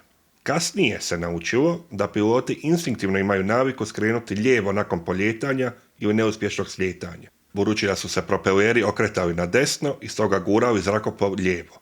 Zato je skretanje na lijevu stranu bilo lakše nego skretanje desno i piloti su se osjećali ugodnije kad na lijevoj strani nije bio taj zapovjedni most, u koji su se mogli potencijalno zabiti nakon neuspješnog slijetanja. Most na desnoj strani je kasnije postao standard, no to se tek trebalo otkriti kroz eksperimente tog doba. Novi zapovjedni most je znatno olakšavao i plovidbu i letačke operacije, koje su se mogle daleko lakše nadzirati s ove povišene pozicije. Dva dimnjaka su pak spojena u jedan na desnoj strani i taj je bio usmjeren prema moru. Svi bojleri u pogonskom stroju su zamijenjeni onima na naftu, no snaga je minimalno povećana, sa 131 na 133 tisuće konskih snaga. Zbog ukupne dodatne težine, koja je sad iznosila 42.000 tona, brzina je pala za jedan čvor na 31,5, što je i dalje smatrano zadovoljavajućim. A zbog dodatnih spremnika za gorivo, domet je povećan na 18.500 km pri 16 čvorova. Dvije kupole s topovima od 200 mm su uklonjene, no 6 u kazematima je ostalo na brodu, kao i topovi od 120 mm, na bočnim nosačima jednu razinu ispod letačke palube. Na bočne nosače na glavnoj, donjoj palubi je ugrađeno i dodatnih 14 dvostrukih protuzrakoplovnih topova od 25 mm, kao i novi sustavi za kontrolu paljbe. Kao i ranije, to je značilo da topovi nisu mogli pucati na drugu stranu palube ili okomito, a novi zapovjedni most je značajno ometao polja paljbe topova na lijevoj strani. Postojali su planovi da se u dodatnoj modernizaciji ovi topovi zamijene modernijima od 127 mm i podignu na letačku palubu, no brod to nije doživio. U novoj konfiguraciji s većim hangarima brod je mogao primiti čak 86 zrakoplova, iako je borbena grupa tipično iznosila 61 zrakoplov, dok su ostali bili rezerva, sklopljeni ili u dijelovima. Moderniziran je i sustav žica za kočenje zrakoplova pri slijetanju, prvo sustavom sa 6 žica, a kasnije hidrauličnim sustavom s 9 žica. Zahvaljujući svemu tome, Akagi je nakon pregradnje bio vrlo sposoban nosač zrakoplova. Njegovi sustavi su bili moderni i zajedno s izvanrednim japanskim treningom pilota, novim zrakoplovima i naročito razvijenom doktrinom masovnih udara, brod je činio ubojit sustav, te je bio admiralski brod nove japanske eskadre Kido Butai ili pokretljive eskadre, bez sumnje najjače takve formacije u svijetu 1941. i 1942. godine. Nekoliko grešaka u dizajnu je postojalo i dalje, no njihova važnost nije bila prepoznata u to doba, već tek kasnije kad je bilo prekasno. Spremnici za zrakoplovno gorivo, kojeg je nošeno 570.000 litara, su bili povezani sa strukturom broda. Stoga su se sve vibracije, osobito one od raznih eksplozija, izravno prenosile i na spremnike, koji su tako mogli napuknuti i pustiti benzinske pare ili sam benzin po unutrašnjosti broda. Na kasnijim nosačima je to djelomično popravljeno ljevanjem betona oko tih spremnika. A idealno, spremnici su morali biti odvojeni od trupa i tako otporniji na vibracije izazvane eksplozijama. Zbog originalne konstrukcije kao bojni krstaš, na koji su dodani hangari i letačka paluba, brod je bio iznimno visok. Nije imao većih problema sa stabilitetom jer su Japanci sve pažljivo proračunali, no svakako nisu mogli iskoristiti sav dostupan prostor na pramcu i krmi jer bi to previše povećalo težinu na vrhu broda i tek onda zaista ugrozilo njegovu stabilnost. Stabilnost je vrlo važna za nosač, osobito zbog slijetanja, koji zahtijeva stabilnu platformu, u čemu su Akagi i Kaga bili najlošiji od japanskih nosača. Tu je na vidjelo izašla učinkovitost koja se može postići dizajniranjem nosača zrakoplova od temelja, umjesto konverzije strupova napravljenih za drugu namjenu. Kasniji japanski nosači su imali donji hangar integriran u trup, što je smanjilo visinu brodova i poboljšalo njihovu stabilnost. Letačka paluba nije bila oklopljena, što je, istina, tek bilo standardno za sve nosače zrakoplova, osim novih britanskih, te se oklop nalazio tek na glavnoj palubi, ispod hangara. Paluba je bila, kako je standardno u to doba, popločana drvom. Zidovi hangara su bili isprekidani konstrukcijom broda i naročito dimnjaka koji je prolazio kroz njega, što znači da je kretanje zrakoplova unutar njega bilo znatno otežano. To je dijelom bilo nasljeđe pregradnje iz brodova druge namjene, a dijelom rezultat razvoja tehnologija i povećanja zrakoplova, što je taj problem potenciralo. U budućim, od temelja dizajniranim nosačima su uspjeli postići ravne zidove hangara, što je taj problem riješilo. Hangari su pak bili potpuno zatvoreni, što je otežalo ventiliranje u slučaju prikupljanja benzinskih para. Japanci su također tipično naoružavali zrakoplove u hangaru, što je povećalo taj problem. Zatvaranje hangara imalo prednost u pogledu održavanja zrakoplova koji tako nisu bili izloženi vlazi i soli mora. No također je značilo da se zrakoplovi ne mogu zagrijati za let u hangaru i da će bilo kakav požar vjerojatno biti katastrofalan. U konačnici, sustav za gašenje požara nije imao nikakve rezerve jer su svi hidranti bili povezani na istu mrežu, što je značilo da bi kvar na jednom dijelu učinio čitav sustav nefunkcionalnim. Također, ti hidranti nisu radili ako je na brodu nestalo struje. Po dovršetku pregradnje 1939. godine nosač se pridružio japanskim snagama u Kini, gdje je djelovao do 1941. godine kad je došao na čelo upravo formiranog Kido Butaija.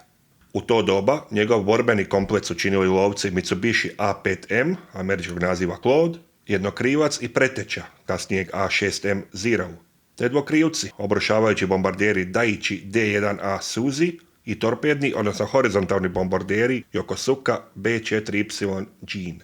To borbeno djelovanje uz obale Kine je pomoglo da se uvježbaju operacije s nosača na razinu koju druge mornarice nisu imale, te razvoj doktrine masovnog udara. A te 1941. godine brod je primio i nove zrakoplove. To su bili čuveni Mitsubishi A6M Zero kao glavni lovac, Nakajima B5N kao torpedni, odnosno horizontalni bombarder, te obrušavajući bombarder Aichi D3A Val. Sve su to bili moderni jednokrivci, u doba kad je recimo Velika Britanija još uvijek koristila dvokrivce poput Swordfisha ili Albacora kao glavne jurišne zrakoplove. Povijest ovog broda neću obraditi detaljno kao što to inače radim, zato što su te ratne operacije već detaljno pokrivene preko podcasta Prva linija na kanalu Jutarnjeg lista. Umjesto toga, samo ću kratko navesti bitke u kojima je brod sudjelovao. Brod je sudjelovao u operacijama ispred kineske obale, podržavajući japanske trupe u borbama u kojima je okupirano cijelo obalno područje Kine. Krajem 40. godine povučen je na remont u Japan, gdje je proveo idućih godinu dana. Kao admiralski brod upravo formiranog Kido Butaija, pokretne eskadre, Akagi je sudjelovao u napadu na Pearl Harbor, gdje su njegovi zrakoplovi postigli pogodke na 5 američkih bojnih brodova. Nakon toga sudjelovao je u napadu na Rabaul, pa u lovu na američku flotu nakon prepada na Maršalske otoke, te u bombardiranju Darwina i invaziji na Javu. Nakon toga, u travnju 1942. godine, Kido Butai se uputio u Indijski ocean, gdje je zamalo došao do velike bitke s britanskom flotom, a potopljen je mali nosač Hermes i 2 teške krstarice. Kasnije tog mjeseca su pokušali presresti američke nosače koji su sudjelovali u Doolittle-ovom prepadu, naravno bez uspjeha. Dok je 3. divizija nosača u Kido Butaiju, Zuikaku i Shokaku sudjelovala u bitci u Koraljnom moru, preostala 4 nosača, uključujući Akagi, su se remontirali i popunjavali zrakoplovima nakon 5 mjeseci neprekidne plovidbe i borbenog djelovanja u najvećem pomorskom blitzkriegu u povijesti. 25. svibnja 1942. godine nosač je isplovio kao admiralski brod eskadre od 4 nosača koji su krenuli u bitku kojom je američka flota trebala biti izbrisana, a njih je u tu bitku trebalo namamiti desantom na otočje Midway, koje je bilo dovoljno blizu Havajima da bi Amerikanci morali reagirati. Ta bitka je detaljno opisana u podcastu Prva linija, a za Akagi je završila tako da su 3 američka obrušavajuća bombardera pod zapovjedništvom Richarda Besta odustala od napada na Kagu i zaletjeli se na Akagi. Američka doktrina je u napadu na 2 nosača zamislila da prva eskadra ide na dalji nosač, a druga eskadra na bliži. No u uzbuđenju bitke zapovjednik McCluskey je to zaboravio i svi su se američki bombarderi obrušili na Kagu osim Bestova 3 zrakoplova, koja su prekinula obrušavanje kad je Best shvatio pogrešku i usmjerio ih na Akagi. Na palubi se nalazilo svega nekoliko lovaca Zero iz patrole, koji su se punili gorivom i streljivom u trenutku napada, a ostatak japanskih zrakoplova se opremao ispod palube. U 10:26 ujutro jedna bomba od 450 kg je pala 10 metara od zapovjednog mosta, druga blizu krme, dok je treća s Bestovog zrakoplova pogodila stražnje dizalo i detonirala u hangaru. Točno među bombarderima B-5N koji su bili puni goriva i streljiva. Čitav hangar se pretvorio u plamenu buktinju koju je bilo nemoguće zaustaviti. Sustav hidranata se raspao i borba protiv požara je bila skoro nemoguća, a zbog štete na ventilima nije bilo moguće poplaviti sražnje skladište streljiva u brodu. Ubrzo se zaglavilo i kormilo uslijed ranijeg bliskog pogotka. Procedura za gašenje požara u zatvorenom hangaru je bila zatvoriti protupožarne zavjese i izolirati požar. No zbog cijelog hangara u plamenu to je bilo nemoguće. Zbog hangara zatvorenih stranica bilo je i nemoguće baciti neeksplodirane bombe i torpeda u more. Admiral Nagumo je prešao s gorućeg broda na krstaricu Nagara, kojom prilikom je njegov načelnik stožera teško opečen, a 7 zirala koji su bili u zraku je sletjelo na Hiriju. 3,5 sata nakon pogotka, sva posada osim kapetana i timova za kontrolu štete je evakuirana s gorućeg nosača. Jedan stroj je nakratko osposobljen, no brodom se nije moglo upravljati, pa je ubrzo ugašen.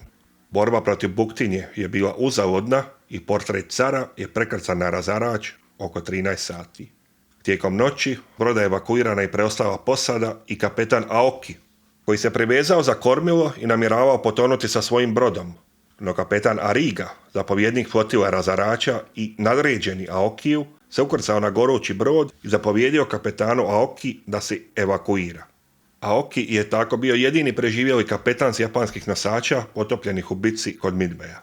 Yamamoto je odlagao odluku o potapanju Akagija, vjerojatno zato što mu je nekad bio kapetan. No tijekom noći je ipak izdao tu zapovjed i u 4:50 ujutro nosač je pogođen 4 torpeda s japanskih razarača i potonuo je s uspravnom krmom. 267 članova posade je poginulo, najmanje od svih potopljenih japanskih nosača u bitci. Najviše članova posade je stradalo među strojarima, njih 115, a najmanje među članovima zračnih posada, njih 7. No zbog većih gubitaka na ostalim nosačima, kao i onima u daljnjim bitkama, to je bio početak kraja elitnog japanskog mornaričkog zrakoplovstva. Japan je skrivao gubitak nosača još pola godine, kad je izbrisan iz brojnog stanja flote. Preživjela posada je provela godinu dana u karanteni, kako se vijest o gubitku broda ne bi proširila u javnosti. Olupina je pronađena 2019. godine na dubini od 5,5 km, a ponovno sondirana 23. godine. Brod je, začudo, ostao u jednom komadu i na svojoj kobilici.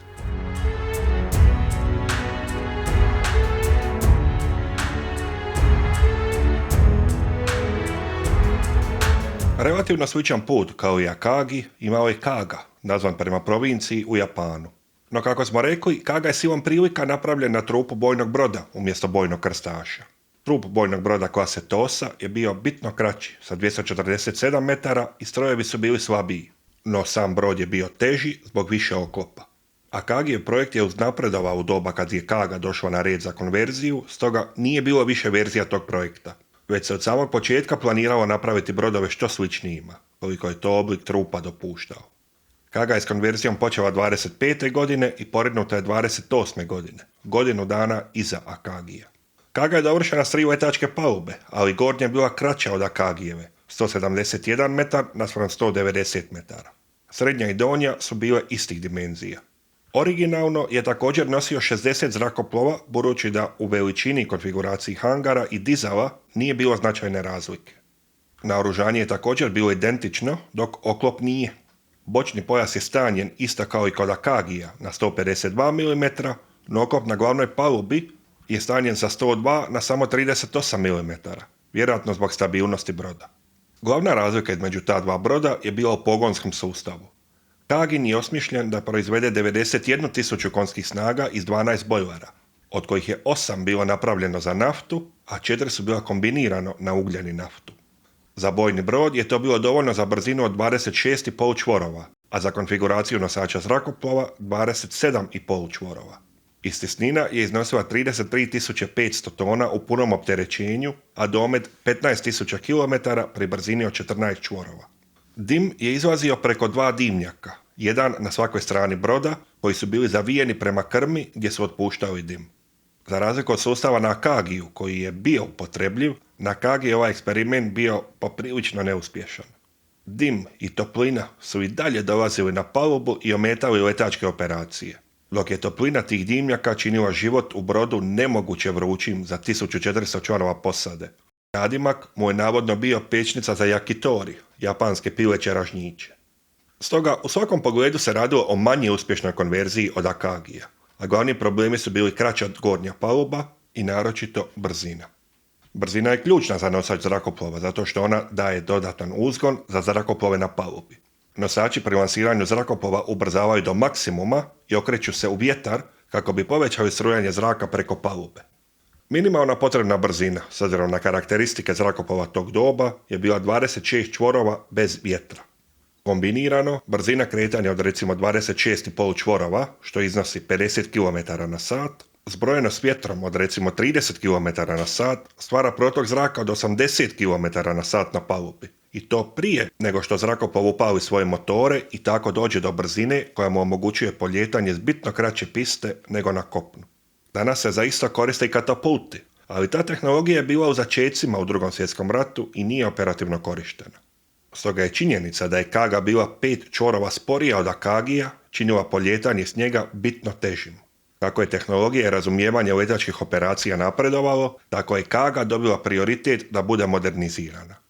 Nakon incidenta u Šangaju 1932. godine, u kojem su sudjelovali i Kagini zrakoplovi, 1933. su započele pripreme za njenu nadogradnju, koja je bila gotova 1935. godine.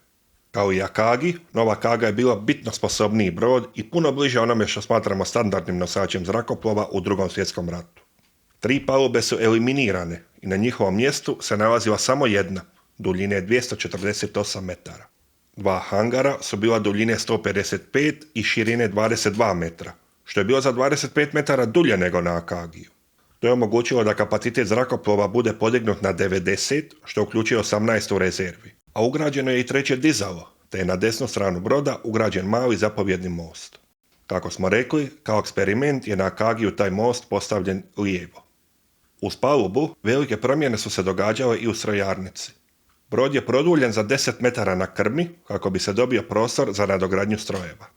12 starih bojlera je zamijenjeno s 8 novih koji su radili pod puno većim pritiskom i temperaturom.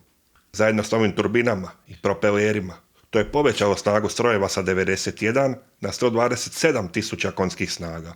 Uz dodatne izbočine na trupu da se poveća plovnost, težina je porasla na 38.800 tona standardno, odnosno 42.500 u punom opterećenju, što je ogromno povećanje od oko 9.000 tona u punom opterećenju u odnosu na stanje prije pregradnje.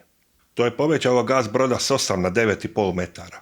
Povećanje težine i snage strojeva se otprilike poništilo jedno s drugim, pa je nova najveća brzina broda iznosila 28,4 čvora. Niti čvor brže nego ranije. Dugi dimnjaci su eliminirani, te je prihvaćen sustav sličan Akagijevom, s jednim dimnjakom na desnoj strani broda usmjerenim prema moru i s vodenim hlađenjem. Broj članova posade se povećao na 1700, a domet na 19.000 km pri brzini od 15 čvorova. Naoružanje je izmijenjeno na malo drugačiji način nego na Akagiju. 2 kule s topovima od 200 mm su skinute, ali su u kazemate nisko na krmi ugrađena 4 dodatna topa, tako da ih je brod sada ponovno imao 10, 5 na svakom boku. 12 topova od 120 mm je zamijenjeno sa 16 topova od 127 mm, modernijim oružjima s bržom paljbom. Bili su smješteni na bočne nosače koji su bili neposredno ispod letačke palube, tako da je teoretski bilo moguće ograničeno pucati preko nje i koncentrirati sve topove na isti bok broda. No tu se pojavio strah da će vlastiti zrakoplovi, recimo obrambeni lovci koji tijekom napada slijeću po gorivo i streljivo, biti oštećeni vlastitim topovima. Zbog toga su ugrađeni i štitnici koji su sprječavali da se topovi usmjere prema palubi. 11 dvostrukih topova 25 mm je također dodano u bočne nosače. Modernizacija Kage je dala zanimljiv rezultat i u svakom slučaju puno bolji nosač nego što je bio ranije.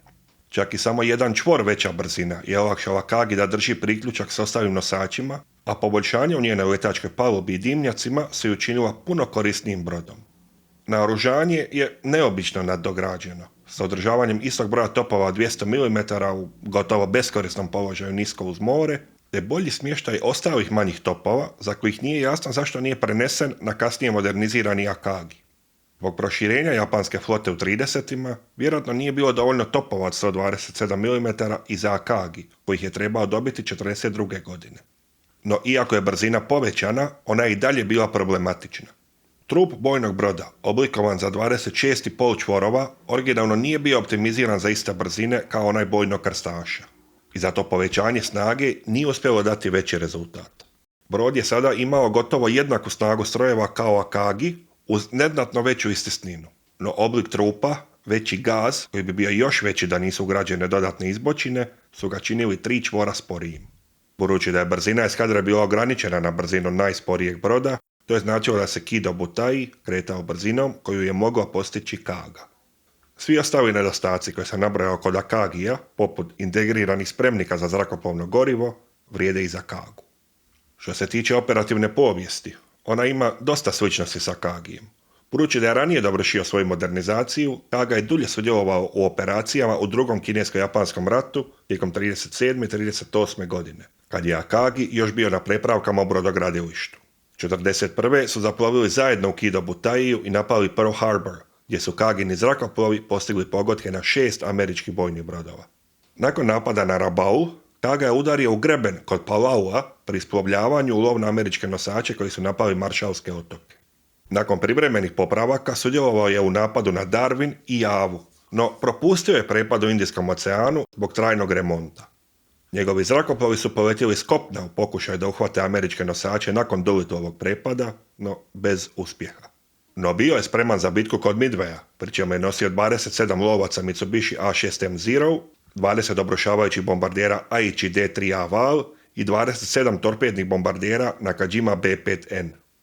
U napadu 25 američkih obrušavajućih bombardera Kaga je primio 4 i moguće 6 pogotka bombama, barem jedne od 450 kg i 3 od 225 kg. Bomba od 450 kg se probila u sredinu hangara i detonirala oko 36 tona eksploziva na naoružanim zrakoplovima na njemu, bacivši cijelu letačku palubu u zrak u kombinaciji s ostalim bombama. Jedna bomba je pogodila zapovjedni most i pobila sve osim jednog časnika na njemu, a uništena je i soba za zakretanje kormila, što je zaglavilo brod u desnom okretu, dok rezervni sustav nije uključen. Požari su razarali čitav brod, i to popodne, s obzirom na nemoguć zadatak gašenja tih požara, koji su prodrli i u strojarnicu. Posada je prekrcana na razarače, kao i portret cara, te je Kaga potopljen s 2 torpeda s japanskog razarača u 19 sati i 25 minuta. Brod je mogao potonuti i ranije, budući da je američka podmornica Nautilus pronašla nosač i lansirala 4 torpeda, od kojih je jedan zaglavio u cijevi, 2 su promašila, a 4. je pogodio brod bez eksplozije, kao što je bilo tipično za američka torpeda u ovom dijelu rata. Japanski mornari su sa suzama gledali kako njihov voljeni brod tone. 811 članova posade, uključujući kapetana, je stradalo, najviše od svih japanskih nosača, a većina je bila zarobljena na nižim palubama kad je hangar odletio u zrak. Stradao je 21 zrakoplovac. Od toga je 8 stradalo u zračnim borbama, a 13 kasnije na gorućem nosaču. Od 15 lovaca koji su u tom trenutku bili u zraku i branili flotu, 5 je stradalo u zračnim borbama, a 10 je sletjelo na Hiriju i nastavilo borbu, te su sva 10 preživjela. Njegova posada imala sličnu sudbinu u Japanu kao i Akagi. Olupina je otkrivena 1999. godine na dubini od 5200 metara, a detaljnije poslikana 2019. i 2023. godine. Za razliku od Akagija, na Akagi je čitava paluba raznesena i brod je u bitno lošijem stanju. Gubitkom 4 flotna nosača u bici kod Midwaya, Japan je zaustavljen u ofenzivnim operacijama i od tog trenutka do kraja rata je bio osuđen na obrambene akcije. No bio je daleko od poraza i američka flota je pretrpjela još niz neugodnih gubitaka prije nego što je postala ona nezaustavljiva sila tijekom 1944. godine.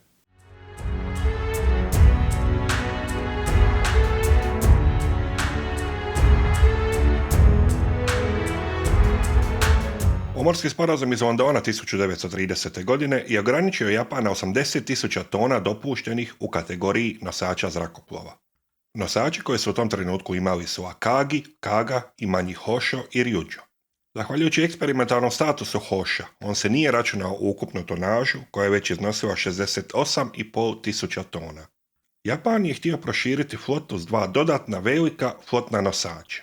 Novi nosači su trebali biti manji od postojećih, a razmatrao se i koncept kombinacije nosača i teške krstarice, slično američkim razmišljanjima u to doba.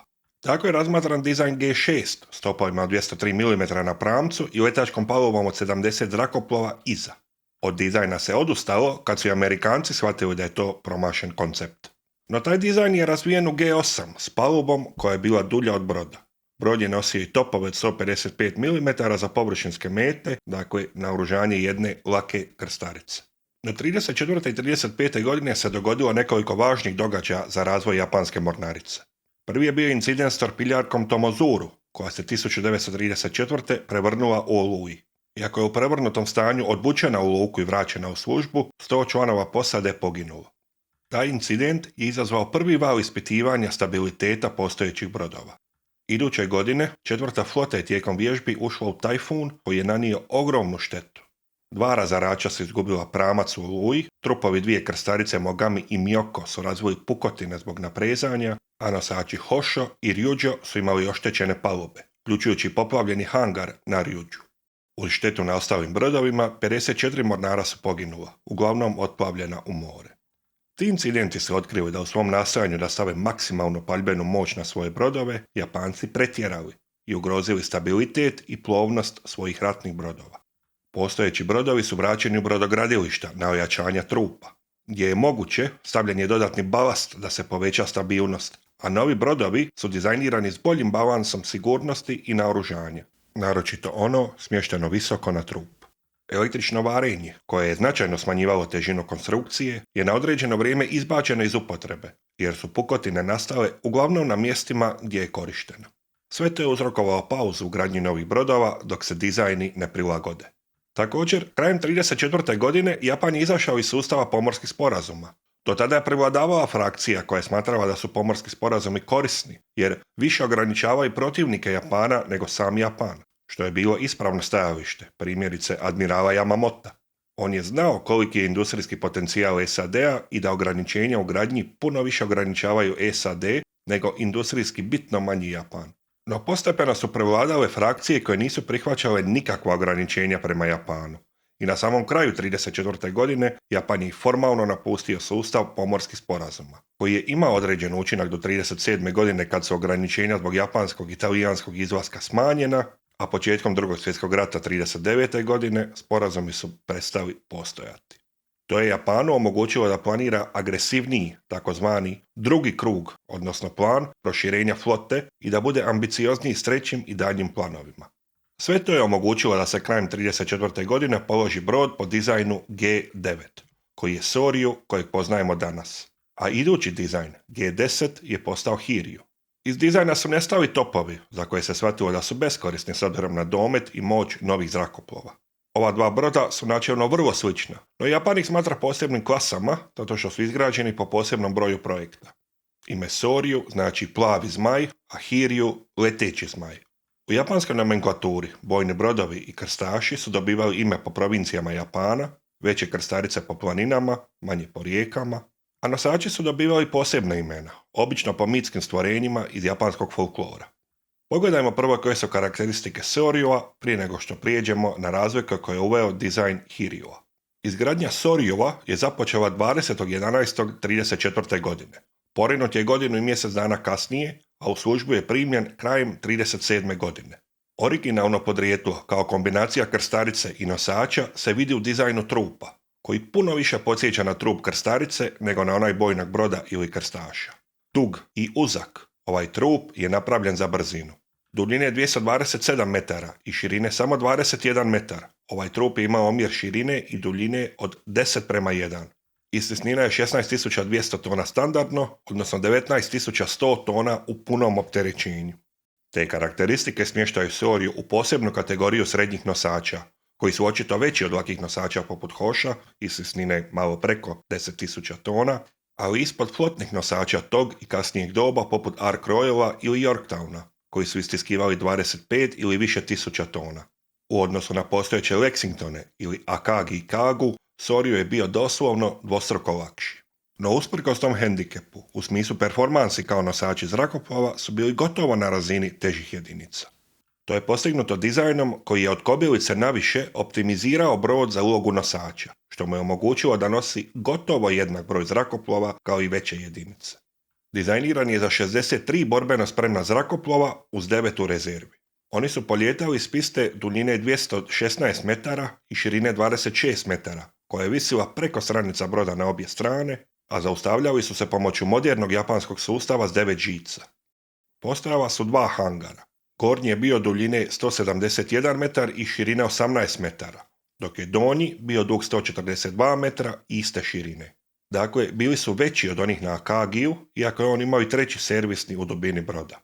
Međutim, da bi brod bio što niži, lakši i stabilniji, bili su niži od onih u Akagiju i Kagi.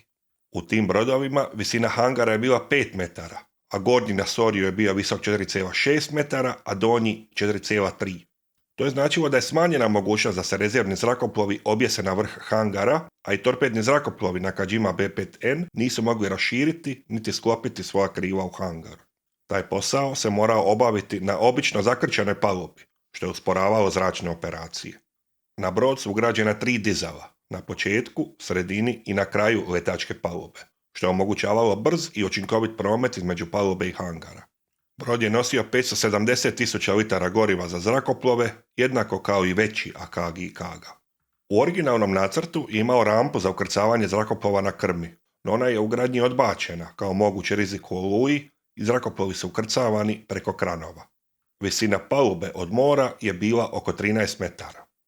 Važna značajka svakog nosača zrakoplova je brzina i tu je Soryu bio nenadmašan.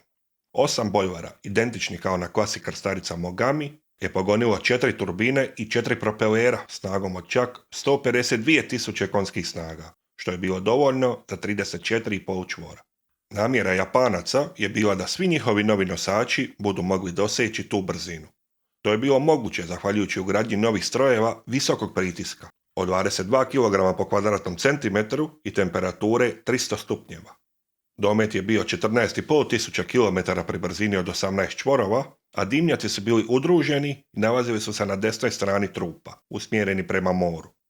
Oklopi na oružanje su bili relativno lagani. Zapravo, oklop je na Soryu bio iznimno lagan.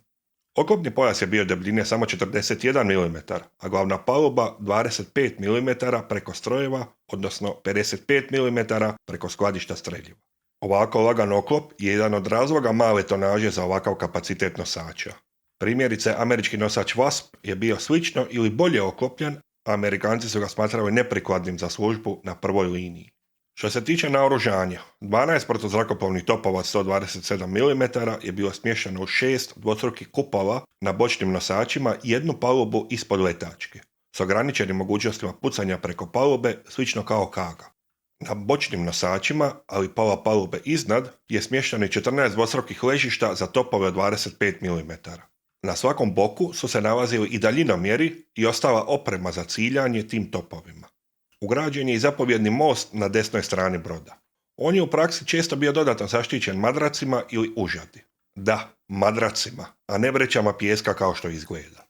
Probušene vreće pijeska bi bile problem za zrakoplove kad bi se pijesak prosuo po palubi, a madraci su za minimalnu težinu nudili barem emocionalnu podršku protiv srodnica sa zrakoplova. Zapovjedni most je bio smješten na prednjoj trećini broda ispred dimnjaka. Treba imati na umu da je Japan još uvijek eksperimentirao s idealnim mjestom za dimnjake i zapovjedni most. Piloti su htjeli da on bude postavljen na prednju trećinu, jer je straga smetao operacijama slijetanja, dok je smatrano da je poljetanje manji problem. Stražnja pozicija bi otežala kontrolu broda i plovidbe, a središnja nije bila dostupna zbog dimnjaka na toj strani, pa je most gurnut ispred njih. Na vrhu zapovjednog tornja je bio glavni daljinomjer za protuzrakoplovne topove i ostali dalekozori za osmatranje, signalno svjetlo te radio antene.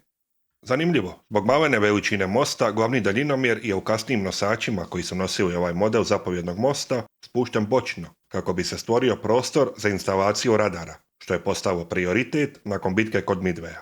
Razinu ispod se nalazila kontrola plovidbe broda s navigacijskim uređajima i dodatnim dalekozorima, a razinu ispod kormilo i kontrola letačke palube, unutarnja i vanjska. Na najnižoj razini se nalazila operativna soba za planiranje, iako je bila premalena za pilote, pa su oni dobivali upute izvan nje, na palubi. Iako relativno maleni prema američkim zapovjednim mostovima, bili su dobro osmišljeni, tako da su omogućavali učinkovitu kontrolu broda, zbog čega je ovaj dizajn uz manje promjene zadržan i na ostalim japanskim nosačima. Posada je iznosila 1100 članova. Hiryu je napravljen pod nacrtu G10, koji je u dizajn G9, po kojem je sagrađen Soryu, unio određena poboljšanja. Jednim dijelom su ona rezultat lekcija naučeni kroz spomenut incident četvrte flote, a jednim dijelom kroz modernizaciju Kage koja se dovršavala. Stoga je taj brod bio napredniji u nekim aspektima, ali i nastavio eksperimentiranje japanske mornarice u drugim. Hiryu je položen sredinom 36. godine, oko godinu i pol nakon Soryua. Porinut je krajem 37. a u službu primljen polovicom 39. godine, 2 godine nakon Soryua. Sam trup, strojevi, hangar i letačka paluba su bili gotovo identični, iako su pramaci krma povišeni pola metra kako bi se more manje preljevalo na brod. Hiryu je imao jedno veliko kormilo, dok je Soryu imao 2 manja smještena pod kutem. Ovaj eksperiment se nije pokazao uspješnim kao niti postavljanje zapovjednog mosta na lijevu stranu po sredini broda. Na ovaj način most je bio na suprotnoj strani od dimnjaka, što je balansiralo težinu na palubi, ali piloti su preferirali da on bude desno, o čemu sam pričao u prošlom videu o Akagiju. Paluba je također proširena za 1 metar na zahtjev pilota. Brod je bio težak 20.500 tona, gotovo 1.500 više od Soryua. Nekoliko je razloga za to. Najočitiji je što je brod bio širi za oko metar kako bi bio stabilniji, a i oklop je znatno poboljšan. Bočni pojas je imao od 90 do 150 mm oklopa oko skladišta streljiva, znatno više od Soryua, dok je horizontalni oklop bio isti kao kod prethodnika. Hiryu je koristio zakovice u znatnoj većoj mjeri od Soryua, zbog već spomenutih problema s japanskim varenjem, što je za posljedicu imalo povećanje težine. Sve to je značilo da je brod bio oko pola čvora sporiji s istim dometom. Trebalo bi spomenuti i da je Hiryu testiran s katapultima, ali zaključeno je da su postojeći dizajni, koji su se koristili na krstaricama, bili preteški, a zrakoplovi su trebali i kran da ih se postavi u položaj za lansiranje. Katapulti su bili pneumatski i kasnije hidraulički i teški 30 tona. Kasnije su testirane rakete za poljetanje, što je dalo bolji učinak, no nije šire primijenjeno tijekom rata. Što se ukupnog zaključka tiče, Japan u konačnici nije bio sasvim zadovoljan ovim dizajnom. Predstavljao je kvantitetu umjesto kvalitete, budući da su brodovi bili smatrani ranjivima u bitci, čak i nakon poboljšanja koja je unio Hiryu. No kao takvi bili su važan korak prema nosačima kojima je Japan zbilja bio zadovoljan, a to je klasa Shokaku, o kojoj ćemo pričati u idućem videu. No kako su gubici tijekom 1942. godine prisilili Japan da ubrza svoju brodogradnju, da nadoknadi izgubljene nosače, početa je gradnja 5 nosača klase G16, koja je u osnovi bila trup Hiryua sa zapovjednim mostom i kormilima Soryua. To su bili nosači klase Unryu, od kojih su samo 3 dovršena. Iako dizajn nije bio sasvim zadovoljavajući, bili su bitno manji i stoga su se mogli završiti brže od nosača klase Shokaku ili Taiho. No prije nego što završimo s ovim videom, vrijeme je da pogledamo operativnu povijest ovih nosača. Podsjećam da cjelokupnu povijest rata u Pacifiku, uključujući bitke u Koralnom moru i kod Midwaya, možete pogledati u podcastu Prva linija Jutarnjeg lista. Poveznica na playlistu je u opisu videa. Soryu je ranije ušao u službu i stoga imao veći staž u ratu u Kini, gdje je svojim zrakoplovima pružao podršku borbama blizu obale. To je trajalo od 38. godine, a 40. joj se pridružio i Hiryu. 41. su povučeni u Japan, gdje su se spremali za napad na Pearl Harbor, kao divizija 2 Kido Butaija. Nakon te akcije, nosači su odvojeni od ostalih na povratku i 2 puta su bombardirali otok Wake, koji se tvrdoglavo branio. Nakon toga sudjelovali su u svim ostalim akcijama Kido Butaija, napadima na Darwin, Javu i obližnje otoke, prepadu u Indijskom oceanu i lovu na američke nosače nakon Doolittleovog prepada. Iduće su krenuli u bitku za Midway. Kao i ostali nosači, uspješno su izmicali napadima zrakoplova s Midwaya do dolaska obrušavajućih bombardera s američkih nosača. 13 Dauntlessa sa Yorktowna se obrušilo na Soryu, koji je pogođen 3 puta bombama od 450 kg. Jedna je pala po sredini i eksplodirala u donjem hangaru, a gornji je pogođen 2 puta, na početku i na kraju palube. Zrakoplovi napunjeni gorivom i streljivom su detonirali i brod je u sekundi postao goruća puktinja. Zapovjed za napuštanje broda je izdana samo 20 minuta nakon prvog pogotka. Brod je gorio ostatak dana i navečer, oko 19 sati, su ga torpedirali japanski razarači. kapetan Yanagimoto je odlučio potonuti sa svojim brodom. Poginulo je 711 članova posade, postotno gledano najviše od svih japanskih nosača, odnosno 60% posade. Od toga čak 71 član posade zrakoplova. Hiryu je u tom napadu prošao neoštećen, te je prikupio japanske zrakoplove koji su bili u zraku, lovce Zero s drugih brodova, te je započeo pripremu za vlastiti napad kao osvetu. Postojala je jasna mogućnost da se nosač povuče prema glavnoj floti admirala Yamamota i tako spasi. No posade su bile potpuno okrenute osveti za nosače koji su gorili svuda oko Hiryua. 18 obrušavajućih bombardera je lansirano, zajedno sa 6 Zerova. Američki lovci su ih presreli i nastala je zračna bitka, nakon koje su morali uletjeti u ubitačnu baražu američkih protuzrakoplovnih topova. Samo 7 bombardera je preživjelo do trenutka obrušavanja, u kojem su još 2 oborena. Od tih 7 zrakoplova, 3 je postiglo izravan pogodak uz 2 bliska koji su izazvali požare na Yorktownu. Lansiran je i drugi udar sa 10 torpednih zrakoplova i 6 Zerova, s naredbom da napadnu drugi nosač, budući da se Yorktown smatrao potopljenim. No, požar na Yorktownu je bio ugašen i napadačka grupa ga je zamijenila za drugi brod te klase, Hornet ili Enterprise, koji su se nalazili u drugoj flotili. 5 torpednih zrakoplova je oboreno, no preostali su postigli 2 pogotka na Yorktownu, kojeg je posada uskoro napustila. Očito je koliko su precizniji bili elitni japanski piloti u odnosu na američke. Postotak pogodaka otpuštenim bombama i torpedima je blizu 40%, dok je to kod Amerikanaca bilo bliže 10%. Od 4 Zerova i 5 bombardera koji su se vratili, samo su 2 Zerova i 3 bombardera bili sposobni ponovno poletjeti. Iako je za poljetanje bilo sposobno samo 5 obrušavajućih bombardera i 4 torpedna, uz 32 lovca, Hiryu je s preostalim zrakoplovima htio lansirati još jedan udar, no Nagumo je naredio povlačenje. Ta zapovjed je došla prekasno, budući da su američki zrakoplovi već bili u zraku. Organiziran je udar sa Horneta i Enterprise-a, među kojima su bili zrakoplovi s Yorktowna, koji nisu mogli sletjeti na svoj nosač. 13 japanskih lovaca je bilo u zraku i presreli su američki udarni val od 42 obrušavajuća bombardera, oborivši 3. Prvi val je u 17 sati promašio Hiryu koji je slučajno promijenio smjer, no u idućima su postignuta 4 pogotka bombama od 450 kg, koje su pale na prednji dio broda. Jedna je odvalila središnje dizalo koje se zabilo u zapovjedni most.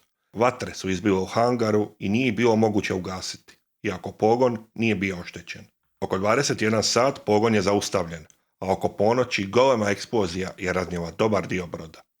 Oko 3 sata ujutro je izdana zapovjed za napuštanje broda i brod je ubrzo torpediran od strane vlastitih razarača, te u 9 ujutro potonuo sa 389 članova posade. Zajedno s kapetanom Tomeom Kakuom, s brodom je potonuo i zapovjednik druge divizije Kido Butaija, admiral Tamon Yamaguchi. Njih dva su smatrana najperspektivnijim japanskim mlađim časnicima, no odlukom da potonu sa svojim brodovima nisu više mogli pomoći svojoj domovini. Poginula su i 72 člana posade zrakoplova, no za razliku od Sorryua, gdje su poginuli pri eksplozijama, veći dio na Hiryu je poginuo u zračnim borbama i napadima na američke nosače. Tako je većina gubitaka među posadama japanskih zrakoplova nastala na ova 2 nosača, budući da je na Akagiju i Kagi stradalo samo oko 30 zrakoplovaca. Potonućem Hiryua, prve 2 divizije Kido Butaija su prestale postojati i on je nestao kao udarna snaga japanske mornarice. 2 velika nosača, Shokaku i Zuikaku, su preživjela i ubrzo će se istaknuti u bitkama oko Guadalcanala. No Midway je bio udarac od kojeg se Japan nije uspio oporaviti.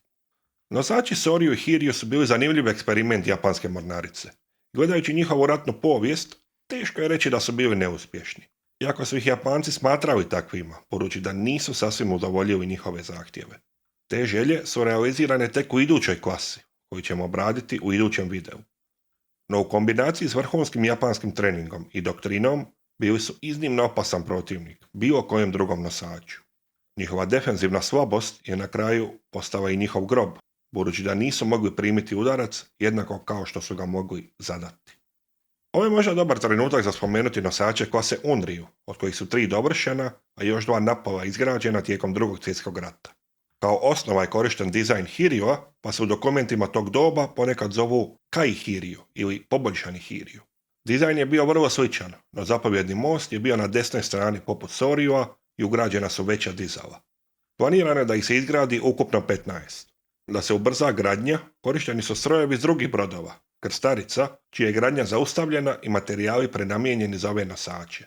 Kobilica prva tri broda, Unriju, Amagi i Katsuragi, je položena u drugoj polovici 1942. godine, nakon bitke kod Midwaya. Iduća serija od dva nosača, Kasagi i Aso, je bila položena 1943. godine, no nikad nisu dovršeni, te se japanska brodogradnja krajem 1944. godine pokrenula izgradnji jednokratnih podmornica. Još dva broda su planirana biti sagrađena paralelno u Shinanovom doku, to je otkazano kad je odlučeno da se Shinano dovrši kao nosač umjesto kao bojni brod. Nisu imali velik utjecaj na rat. Unriju je potopila američka podmornica USS Redfish pri dostavi zrakoplova na Filipine, a Amagi i Katsuragi su potopljeni u lukama u Japanu. Od flotnih nosača još je postojala klasa Ikoma, pojednostavljena od klase Unriju, no jedini nosač čija je gradnja započela je otkazan kad je ostali nedovršeni nosači klase Unriju.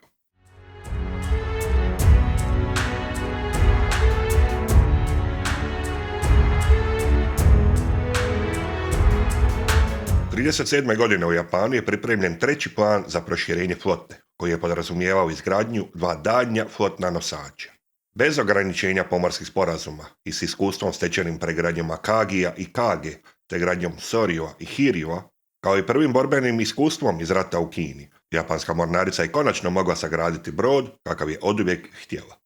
Idealno, novi nosač bi imao kapacitet za zrakoplove kao Akagi i Kaga, brzinu Sorjua i naoružanje Kage, uz poboljšanu zaštitu. Japan je htio nosače koji su kvalitativno bili ispred bilo kojeg drugog u svijetu, slično kao i s bojnim brodovima klase Yamato. Osnova za brod je bila dizajn Hirjua, koji je povećan i poboljšan na mnoge načine. Duljina broda je bila 257 metara, slično Akagiju sa širinom od 29 metara. To je omogućilo omjer duljine i širine od preko 9:1, što je omogućavalo veliku brzinu, iako nije bilo idealno za bočnu stabilnost broda, koji se znao valjati pri velikim valovima. No stabilitet nije bio ugrožen, budući da je sve na brodu bilo pažljivo proračunato. Na probama je podnio valjanje i do 40 stupnjeva bez oštećenja broda, iako u hangaru sigurno nije bilo ugodno. Istisnina je bila velikih 25,5 tisuća tona standardno i 32.100 u punom opterećenju. To je bilo više od recimo nosača klase Yorktown, njihovih glavnih neprijatelja, koji su težili oko 25.000 tona u punom opterećenju. Novi nosač je trebao biti brz i brzinu od 34 čvora, odnosno 34,5 na probama bez borbenog tereta, je postizao zahvaljujući 8 bojlera visokog pritiska od 30 kg po kvadratnom centimetru i temperature 350 stupnjeva. 4 turbine su pogonile 4 propelera od 4,2 metra. Radilo se o poboljšanim strojevima sa Sorjua i Hirjua, koji su u istom prostoru mogli razviti 8.000 konjskih snaga više, odnosno oko 160.000 ukupno. To su najmoćniji strojevi ikad montirani na jedan japanski ratni brod, moćniji čak i od Yamata. Unatoč širem trupu, brzina je zadržana i uz pomoć bulpastog pramca, prvog takvog na japanskim brodovima. Do tog oblika trupa se došlo hidrodinamičkim eksperimentima pri konstruiranju Yamata, zbog čega nisu bili prisutni na ranijim brodovima. Novi strojevi su zbog veće temperature bili učinkovitiji, tako da su brodovi imali domet od 18.000 km pri brzini od 18 čvorova. Ugrađena su dva kormila, no po uzoru na Yamato radilo se o velikom glavnom i manjem pomoćnom smještenom ispred glavnog. Dva dimnjaka su svoje otvore imali po sredini trupa desno, savijeni prema moru. Ovo je bilo u skladu s drugim japanskim nosačima i bio je generalno dobar dizajn, no imao je svojih problema. Pri velikim brzinama dim bi se dizao na stražnji dio palube, a dizao bi se i do topnika na tom boku broda.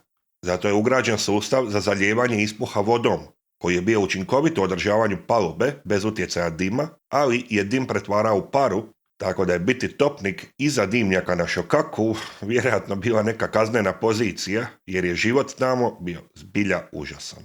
Letačka paluba je bila nešto kraća od broda, duljine 242 metra i širine 29 metara, s 10 žica za zaustavljanje zrakoplova i po potrebi 3 barikade za njihovo zaustavljanje.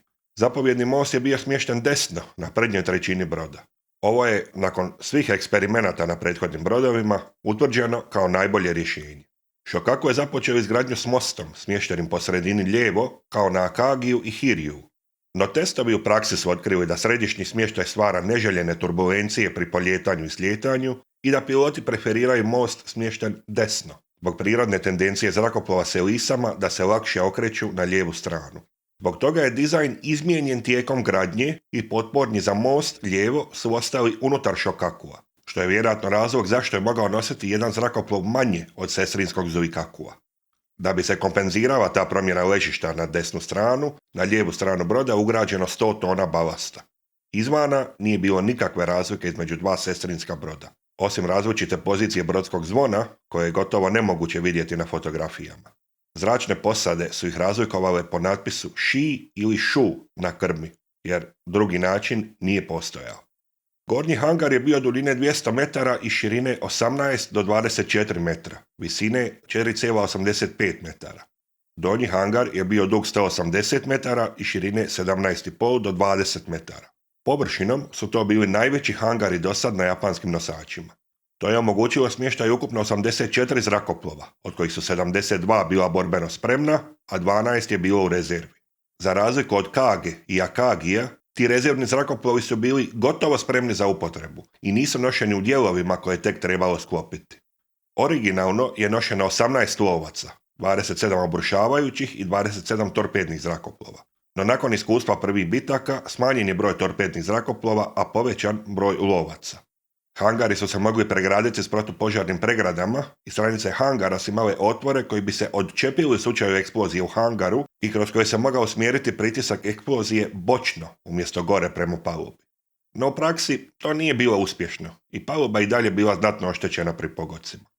3 dizala, ista kao na prethodnim nosačima, su bila raspoređena sprijeda, u sredini i straga, s time da je prednje bilo najveće kako bi moglo spustiti zrakoplovi koji su upravo sletjeli u hangar bez podizanja krila. Predviđena su mjesta za ugradnju 2 katapulta, no s obzirom na to da odgovarajući modeli još nisu razvijeni, oni nisu nikad ugrađeni. Hangar je imao bočni otvor za ukrcavanje zrakoplova. Na brodu je nošeno 45 torpeda, 90 bombi od 800 kg, 306 bombi od 250 kg i 540 bombi od 60 kg. Bombe od 250 kg su bile glavno japansko oružje obrušavajućih bombardera, dok su bombe od 60 kg korištene prvenstveno pri napadu na kopnene mete. Amerikanci su pak koristili kombinaciju bombi od 450 i 225 kg, ovisno o udaljenosti na kojoj su njihovi obrušavajući bombarderi trebali letjeti. Što se tiče zaštite, ona je bila značajno poboljšana u odnosu na prethodnike, ne samo u pogledu oklopa, već i u mogućnosti kontroliranja požara, za koji se znalo da je problem u zatvorenim hangarima. Zahtjevi su bili da skladišta streljiva moraju biti zaštićena od pada bombe od 800 kg s visine od 3 km ili granate od 200 mm s udaljenosti od 10 km ili više. Strojevi su morali biti zaštićeni od bombi od 250 kg. Vertikalni oklopni pojas je bio debljine 46 mm i visine 4 metra, od toga 2 metra ispod površine mora i pod kutem od 25 stupnjeva. Paluba i dalje nije bila oklopljena, no skladišta streljiva su imala čak do 165 mm, skladišta goriva za zrakoplove 105 mm i strojevi 65 mm horizontalnog oklopa. Ugrađen je i sustav zaštite od torpeda po prvi put na japanskim nosačima. Sastojao se od 3 sloja, od kojih je srednji bio ispunjen tekućinom za raspodjelu pritiska i usporavanje gelera i bio je dubine 3,5 metra. Pazilo se i na zaštitu od požara. Donji hangar je opremljen stanicom sa CO2. Ugrađeno je i više sustava za gašenje požara pjenom, te oklopljene stanice za kontrolu štete u svakom odjeljku hangara. Kako će se kasnije pokazati, ove mjere su omogućile nosačima da prežive puno teže pogodke od onih ranije sagrađenih. Na posljedku, protuzrakoplovno naoružanje se sastojalo od 8 dvostrukih ležišta za topove od 127 mm, raspoređenih slično kao na prethodnim nosačima, te 12 trostrukih ležišta za topove od 25 mm. To je bilo poboljšanje u odnosu na prethodne brodove gdje su korištena dvostruka ležišta, no sam top je već bio zastarjelog dizajna. Broj tih topova je tijekom rata postepeno povećavan, da bi u 1944. godini dosegao 96 topova od 25 mm, smještenih gdje god se moglo naći mjesto za njih. Zanimljivo je da su brodovi imali sonar i radar. Sonar je bio upitne upotrebljivosti, koristan samo kad se brodovi kreću relativno sporo. Shokaku je bio prvi japanski brod na koji je ugrađen radar u rujnu 1942. godine, nakon bitke kod Midwaya. To je bio radar tip 21 za rano upozoravanje koji je mogao detektirati zrakoplove na 100 km na velikoj visini i brodove na 35 km. Zbog loše tehnologije prikaza pomoću osciloskopa i činjenice da nije bio integriran u paljbeni sustav ili sustav prepoznavanja prijateljskih zrakoplova, bio je primitivan u odnosu na američke radare tog doba. Zahtijevao je preinake na zapovjednom mostu kroz premještanje glavnog daljinamjera za protuzrakoplovne topove. Kasnije je na Zuikaku ugrađen i radar tip 13 za pretraživanje neba koji je nudio nešto veći domet, no i dalje nisku preciznost. Ukupno gledajući, ova dva nosača su bili impresivan tehnički napredak za Japan. Svojom veličinom, brzinom, kapacitetom i po prvi puta balansiranom zaštitom bili su vrlo vjerojatno najbolji nosači na svijetu na početku Drugog svjetskog rata. Američka klasa Yorktown je bila konkurentna i nosači poput Yorktowna, Horneta i Enterprisea su se pokazali iznenađujuće otpornima na štetu. No, nisu imali neku izrazitu prednost pred novim japanskim nosačima. Zajedno s vrhunskim uvježbanim pilotima i doktrinom masovnih udara koje ih je grupirala u Kido Butai, činili su dio najmoćnije pomorske formacije na svijetu u doba ulaska Japana u Drugi svjetski rat. Pogledajmo sada operativnu povijest ova dva nosača zrakoplova. Shokaku, što znači uzlijećući ili brzo leteći ždrav, je položen krajem 1937. godine, a Zuikaku, ždrav sreće, početkom 1938. godine. Porinuti su tijekom 1939. godine i Shokaku je u službu stupio u kolovozu, a Zuikaku u rujnu 1941. godine, kad su stupili u 5. diviziju nosača zrakoplova i postali dio mobilne eskadre, Kido Butai. To je značilo da su imali svega nekoliko mjeseci da pripreme svoje posade za napad na Pearl Harbor, i zato su njihovi zrakoplovi napadali američke zračne luke i zrakoplove u njima, dok su iskusnije posade ostalih nosača napadale američke bojne brodove, ključni cilj napada. Ova i druge bitke u Pacifiku su detaljnije opisane u podcastu Prva linija Jutarnjeg lista, poveznica je u opisu videa. Nakon pokrivanja invazije na Rabaul, Shokaku i Zuikaku nisu sudjelovali u napadu na Darwin, već su ostali u Japanu kao predostrožnost nakon američkog napada na Maršalske otoke. No priključili su se Kido Butaiju u prepadu na Indijski ocean, na povratku s kojeg su se odvojili od formacije kako bi pružili podršku invaziji na Port Moresby. Tom prilikom je došlo do bitke u Koraljnom moru, prve bitke nosača zrakoplova u povijesti. Shokaku je pogođen s 3 bombe i potopljen je laki nosač Shoho. Bombe su pale na pramac, po sredini i iza zapovjednog mosta, no požari su uspješno ugašeni i brod nije bio u opasnosti da potone. U japanskom udaru potopljen je američki nosač Lexington i oštećen je Yorktown. Japanski nosači su se povukli u Japan na popravke. Putovali su velikom brzinom kako bi izbjegli američke podmornice, kojih je bilo 8 u lovu na njih. Putem su upali u oluju u kojoj je Shokaku kroz oštećene dijelove pramca primio toliko vode da je skoro potonuo. Iako Zuikaku nije bio oštećen, njegova zračna grupa je bila decimirana u bitci. Obično se smatra da japanski sustav nije predviđao mobilnost zračnih grupa između brodova, već su oni bili integralni dio njegove posade. To je točno, no nije glavni razlog zašto Zuikaku nije isplovio u iduću bitku. Ostaje otvoreno pitanje, da li su Japanci mogli pripremiti Zuikaku da su zbilja htjeli. Američki izvori tipično tvrde da je to bilo moguće i da je japanski formalizam i nespremnost na improvizaciju oslabila japansku flotu u bitci kod Midwaya. Dok japanski izvori ističu da je to bilo željeno, ali nemoguće. Između Zuikakua i Shokakua je preostalo samo 35 spremnih zrakoplova, premalo da se formira jedna cjelovita posada. Dodatno, u Japanu nije postalo dovoljno rezervnih zrakoplova da se ta skupina nadopuni. Kido Butai je bio u borbenim operacijama već 6 mjeseci i gubici su se u tim operacijama nagomilali i od protivničke paljbe i od mehaničkih kvarova i nesreća pri slijetanjima. Japan je već ranije smanjio proizvodnju novih zrakoplova za nosače, računajući na ranu pobjedu, a nedostalo je i pilota koji su prolazili dugačak trening da bi postigli elitnu razinu koju je sustav od njih tražio. Iz svih tih razloga po njima nije bilo moguće brzo nadopuniti zračnu komponentu na Zuikaku, svakako ne u 10 dana koliko je bilo na raspolaganju. Stoga su preživjeli zrakoplovi i posade raspoređeni na druge nosače koji su se spremali isploviti u bitku kod Midwaya. Oba broda su ostala na popravcima i uvježbavanjima novih zračnih skupina, kod kojih su napravljene preinake, tako da su sada imale više lovaca, a manje torpednih bombardera. Stoga ti nosači nisu sudjelovali u bitci kod Midwaya, u kojoj je Zuikaku lako mogao biti prevaga između poraza i pobjede. Jedan dodatan nosač sa svojim lovcima je mogao smanjiti japanske gubitke i povećati američke u protunapadu. Nakon gubitaka u toj bitci, ova dva nosača su postali prva divizija nosača zrakoplova i sudjelovali su u daljnjim borbama oko Guadalcanala. U bitci kod istočnih Solomonskih otoka u kolovozu 1942. godine teško su oštetili nosač Enterprise, no zračna skupina je ponovno pretrpjela ogromne gubitke, zbog čega su se morali povući. 2 mjeseca kasnije došlo je do revanša kod otočja Santa Cruz, kojom prilikom je potopljen američki nosač Hornet, ali je i Shokaku teško oštećen. Ovaj put s 4 bombe s 10 obrušavajućih bombardera koje su joj uništile letačku palubu Straga i 2 topa, ali nisu oštetila strojeve. Zanimljivo je da je radar sa Shokakua otkrio američke zrakoplove i omogućio pripremu za nadolazeće bombardiranje, što je pomoglo da se šteta ograniči. Takvi pogodci svega nekoliko mjeseci ranije bi potencijalno rezultirali uništenjem broda, kao što se dogodilo kod Midwaya. No mjere zaštite pri dizajniranju nosača, kao i stečeno iskustvo posade u kontroli štete, je omogućilo nosaču da preživi pogodke kakvi su uništili ranije japanske nosače. Također, tijekom bitke Admiral Shokakua je odbio poslušati zapovjed kapetana da se okrene prema nadolazećim obrušavajućim bombarderima, već se svojevoljno okrenuo od njih, što im je otežalo ciljanje i vjerojatno smanjilo broj pogodaka.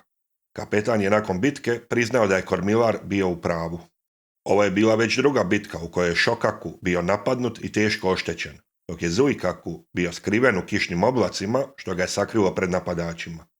Stoga je Zuikaku prozvan sretnim brodom, a Shokaku nesretnim, iako se to nikako nije sviđalo časnicima sa Shokakua, koji su smatrali da su oni obavili svoju ratničku dužnost i prihvatili bitku, dok se Zuikaku skrivao. Shokaku je ponovno otišao na popravke, a Zuikaku je pokrivao povlačenje s Guadalcanala u siječnju 1943. godine. Do ove točke ova dva broda su sigurno bili najuspješniji japanski nosači zrakoplova, budući da su u 3 bitke u kojima su sudjelovali uspjeli potopiti 2 američka nosača, Lexington i Hornet, a uspješno su vjerovali da su potopili i Yorktown u Koraljnom moru. Njega je potopio Hiryu kod Midwaya, a po japanskom shvaćanju u toj bitci su uništena 2 američka nosača, odnosno daljnja 2 nosača klase Yorktown. Budući da su Amerikanci izgubili i Wasp, koji je torpedirala podmornica, Japanci su smatrali da je to 4:5, jer su 3 put uračunali Yorktown i da su stoga u prednosti, naročito kad se uračuna 8 potopljenih američkih bojnih brodova u Pearl Harboru. U stvarnosti, trajno su izgubljena 2 bojna broda, te 4 japanska naspram 3 američkih potopljenih flotnih nosača. Tijekom 1943. godine Japan je gradio nove nosače i obnavljao zračne posade na postojećima. Te posade su često bile ubacivane u operacije s kopnenih zračnih luka kako bi pomogli odbiti američke napade. Sudjelovali su i u nekoliko pokušaja odbijanja američkih prepada na japanske isturene baze, no bez odlučnih bitaka. Iduća velika bitka u kojoj su sudjelovali je bitka u Filipinskom moru u lipnju 1944. godine. Poznata i kao veliki lov na purice na Marijanima u američkoj floti. Američka tehnička i taktička prednost u zračnom i pomorskom ratovanju je bila tolika, te iako je Japan okupio 9 lakih i flotnih nosača sa 450 pilota, zbog američke prednosti u brojevima, tehnologiji zrakoplova i kvaliteti pilota, ti japanski zrakoplovi su gotovo potpuno uništeni u zraku, a Japan je izgubio nosače Hio, Taiho i konačno Shokaku. Shokaku je pogođen s 3 ili 4 torpeda u desni bok s podmornice Kavala, koja se uspjeva ušuljati u grupu nosača i lansirati 6 torpeda s udaljenosti od 1 km. Shokaku je bio u procesu slijetanja patrolnih lovaca i njihovog ponovnog naoružavanja. Jedan torpedo je pogodio prednje skladište zrakoplovnog goriva, koje se počelo preljevati po brodu, a benzinske pare su se širile brodom. Druga torpeda su pogodila pramac i sredinu broda, gdje je jedna turbina bila poplavljena. 3 turbine su za sada ostale operativne i brod je i dalje imao pogon. Vibracije pogotka torpeda su rasule bombe i cijevi za gorivo po hangaru i palubi, gdje je započeo požar u prednjem dijelu hangara kojeg nije bilo moguće ugasiti i koji se širio u ostatak broda. Izdana je zapovjed da se brod napusti, no prije nego što je to bilo dovršeno, zapalile su se nakupljene benzinske pare iz prednjeg skladišta za gorivo zrakoplova, koje su vjerojatno detonirali prednje skladište bombi. Brod se naglo počeo naginjati. Kad je more došlo do otvorene rupe od središnjeg dizala, naginjanje se ubrzalo i Shokaku se ubrzo prevrnuo. 2 sata i 40 minuta nakon pogotka. 1263 člana posade su poginula, a 570 ih je spašeno.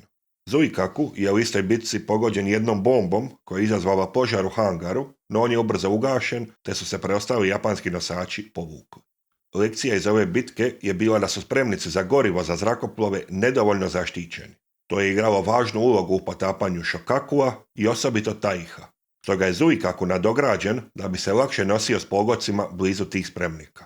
Na brod su u tom području ugrađene izbočine ispunjene armiranim betonom, kao i dvostruko dno ispod.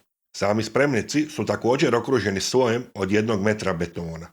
Na američkim brodovima je već uveden sustav koji je prazne spremnike punio morskom vodom kako bi se iz njih izbacile benzinske pare. No na japanskim brodovima se nije išlo toliko daleko. Sustav za ventilaciju benzinskih para je znatno ojačan kroz instalaciju dodatnih ventilatora snage 18 konjskih snaga. Oprema za borbu protiv požara je dodatno raspršena kroz brod da se osigura da ne bude uništena jednim pogodkom. S ponovno uništenim zračnim posadama preostali nosači nisu bili od koristi tijekom rata. Japan je 4 mjeseca kasnije, u listopadu 1944. godine, pokušao očajnički protunapad na Filipinima. Nosači, njih 6 uključujući 2 hibridna, su odvukli pažnju američke flote i omogućili glavnoj floti, koja je uključivala Yamato, da se probiju do američke desantne flote. No to su skupo platili. Zuikaku je kao najveći i najiskusniji nosač nosio većinu japanskih zrakoplova, njih 65. Putem do bitke je jedva izbjegao napad američke podmornice. Svi japanski nosači su potopljeni u masivnim zračnim udarima američke flote, uključujući Zuikaku koji je pogođen sa 7 torpeda i 9 bombi. Brod je ostao u formaciji nakon nekoliko pogodaka u prvom valu američkih zrakoplova. U drugom valu nije bio pogođen, no treći val je postigao toliko pogodaka da brod nije bilo moguće očuvati. Kapetan Kaisuke je okupio preživjelu posadu na palubi, izjavio da namjerava potonuti s brodom. Posada mu je salutirala, kojom prilikom je nastala ova nevjerojatna fotografija.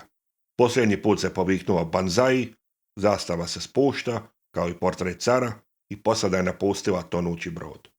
Potonuo je sa 842 člana posade, dok je 862 spašeno.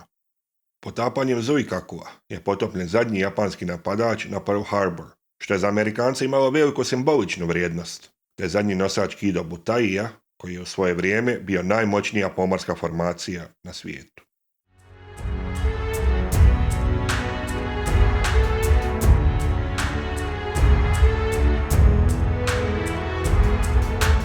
Četvrti krug proširenja japanske flote iz 1939. godine je predviđao izgradnju jednog nosača zrakoplova, evoluciju klase Shokaku, kojom je Japan bio vrlo zadovoljan.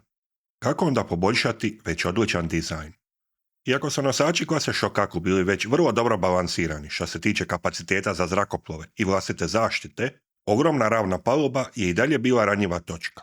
Britanci su već nekoliko godina gradili oklopljene nosače, sposobne djelovati blizu obala Europe, gdje se očekivalo da će biti pogođeni zračnim napadima s kopna. Ti nosači su bili dizajnirani da prime takve udarce i nastave se boriti. Nešto slično su zamislili i Japanci. Oklopljeni nosač bi mogao primiti i podnijeti udarce i ostati u borbi. Drugi nosači bi nakon primljenih pogodaka vjerojatno preživjeli, ali bi se i morali povući na popravke. Na takvim dizajnerskim osnovama je nastao oklopljeni nosač Taiho, jedini u svojoj klasi. Ime Taiho znači veliki Feniks. Razlog zašto je samo jedan nosač predviđen u planu iz 1939. godine je postizanje pariteta s Amerikancima. Oni su u to doba imali 6 nosača, isto kao i Japan, sa 7. Hornetom u izgradnji. Stoga bi Taiho taman nadopunio Kido Butai da dođe na istu potencijalnu snagu kao i američka flota. Na moguća buduća povećanja američke flote bi se odgovorilo budućim povećanjem japanske izgradnje, kao što se i dogodilo 1942. godine. Osnova dizajna je, logično, bila klasa Shokaku. Trup je bio duljine 260 metara i širine 27,5 metara. Ukupne istisnine je 29.770 tona standardno, odnosno 34.000 tona pod punim opterećenjem. Strojevi su bili snage 160.000 konjskih snaga, slično kao na Shokaku, no zbog veće težine i 30 cm većeg gaza, 9,6 metara ukupno, bili su čvor sporiji. odnosno 33,3 čvora. 4 propelera su također bila minimalno veća, 4,3 metra. Nepoznato je zašto, ali nije bio ugrađen bulpasti pramac, kao na Yamatu i Shokaku. Domet je bio 19.000 km pri brzini od 18 čvorova, nosili su 1751 člana posade uz dodatno osoblje zračnih skupina. Letačka paluba je bila ogromna, najveća na svim japanskim nosačima do dovršenja Shinana. Bila je duljine 263 metra i širine 30 metara. Bila je pomaknuta 2 metra uljevo da se kompenzira težina zapovjednog mosta na desnoj strani, u koji su po prvi put ugrađeni dimnjaci. To je značilo da iako je most bio bitno veći od ostalih japanskih nosača, zbog volumena dimnjaka koji prolaze kroz njega, korisna površina je zapravo bila slična kao na prethodnima. Otok nije napravljen kao dio palube, već je djelomično izbačen preko ruba broda da zauzme što manje mjesta na palubi. Bio je smješten malo ispred njene polovice, a dimnjak je postavljen 17 metara iznad palube, nagnut 26 stupnjeva od vertikale, kao rezultat ispitivanja u zračnim tunelima koji su pokazali da te dimenzije ne utječu negativno na letačke operacije. Isti dizajn je prethodno korišten na prerađenoj klasi HIO i pokazao se kao uspješan. Na most su postavljena 3 radara, 2 tipa 21 i 1 tip 13. Postoji debata oko materijala koji je korišten za palubu. Klasično se navodi da paluba nije bila prekrivena drvom, već materijalom sličnim lateksom, debljine 6 mm. Taj materijal je bio jeftiniji i lakši od drva, ali imao je lošije karakteristike protiv proklizavanja i pucao je s vremenom. No to izgleda ima porijeklo u modelima izrađenima tijekom rata u brodogradilištu Kawasaki Kobe, a fotografije, svjedočanstva i nacrti ukazuju da je paluba ipak bila prekrivena daskama debljine 45 mm. Na brod su ugrađeni najnoviji sustavi za zaustavljanje zrakoplova sa 14 žica i 3 hidraulične barijere za zaustavljanje zrakoplova. Katapulti su razmatrani, ali nisu ugrađeni. Nosač je imao samo 2 velika oklopljena dizala, na sredini i na pramcu. Još jedna novost je bila da su pramac i krma bili zatvoreni za more, po prvi puta na japanskim nosačima. Hangari su bili duljine 152 metra, širine 22,5 i visine 5 metara. Njihova duljina je bila kraća od Shokakua, kao i prosječna širina, ali su bili viši zbog novih zrakoplova. Hangari su zadržavali sve najnovije tehnike borbe protiv požara, zatvaranje protupožarnim zavjesama, sustav s pjenom i pumpanjem CO2 u donji hangar. Lovci su se tipično nalazili u prednjem dijelu i sredini gornjeg hangara, a obrušavajući bombarderi u stražnjem dijelu. Torpedni bombarderi su bili smješteni u donjem hangaru. Namjera je bila koristiti prednje dizalo za lovce i stražnje za bombardere. Uz te promjene tu je i glavna razlika, a to je oklop. Za razliku od britanskih nosača, kojima je oklopljeno bilo 80 do 90% letačke palube, Japan je primijenio malo drugačiji pristup. Neki zahtjevi zaštite se nisu mijenjali od prethodnih nosača. Strojarnice morale izdržati udare bombama od 800 kg s visine od 3 km i granate od 155 mm na svim praktičnim udaljenostima. Skladišta streljiva su morala izdržati udare bombama od 1000 kg s visine 3 km i pogodke granatama od 200 mm na svim praktičnim dometima. No, novi zahtjev je bio da letačka paluba izdrži pogodak bombom s obrušavajućih bombardera od 500 kg s visine od 700 metara. Ovo je stvorilo niz prepiski između inženjera i mornarice, budući da to nije bilo moguće postići bez značajnog povećanja težine na 40.000 tona. Na kraju je postignut kompromis.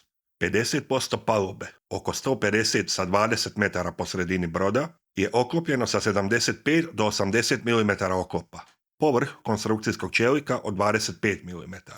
Originalni plan je bio postaviti 60 mm oklopa na palubu, ali to se pokazalo nedovoljnim u testovima.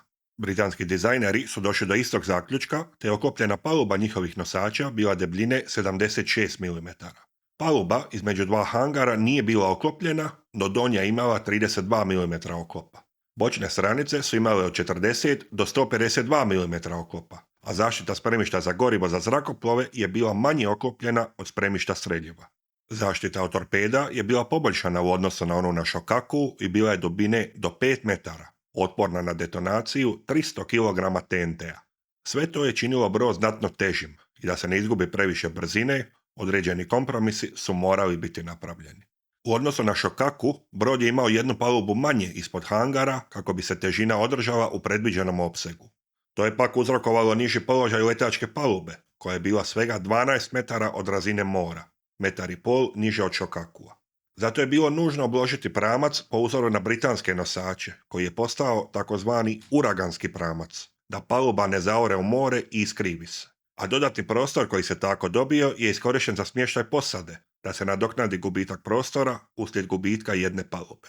Istome su doprinijeli i kraći hangari. Njihova visina, nužna za nove zrakoplove, i debljina oklopa su u konačnici značili da gubitak jedne palube ipak nije učinio brod preniskim. Naoružanje je također bilo ograničeno.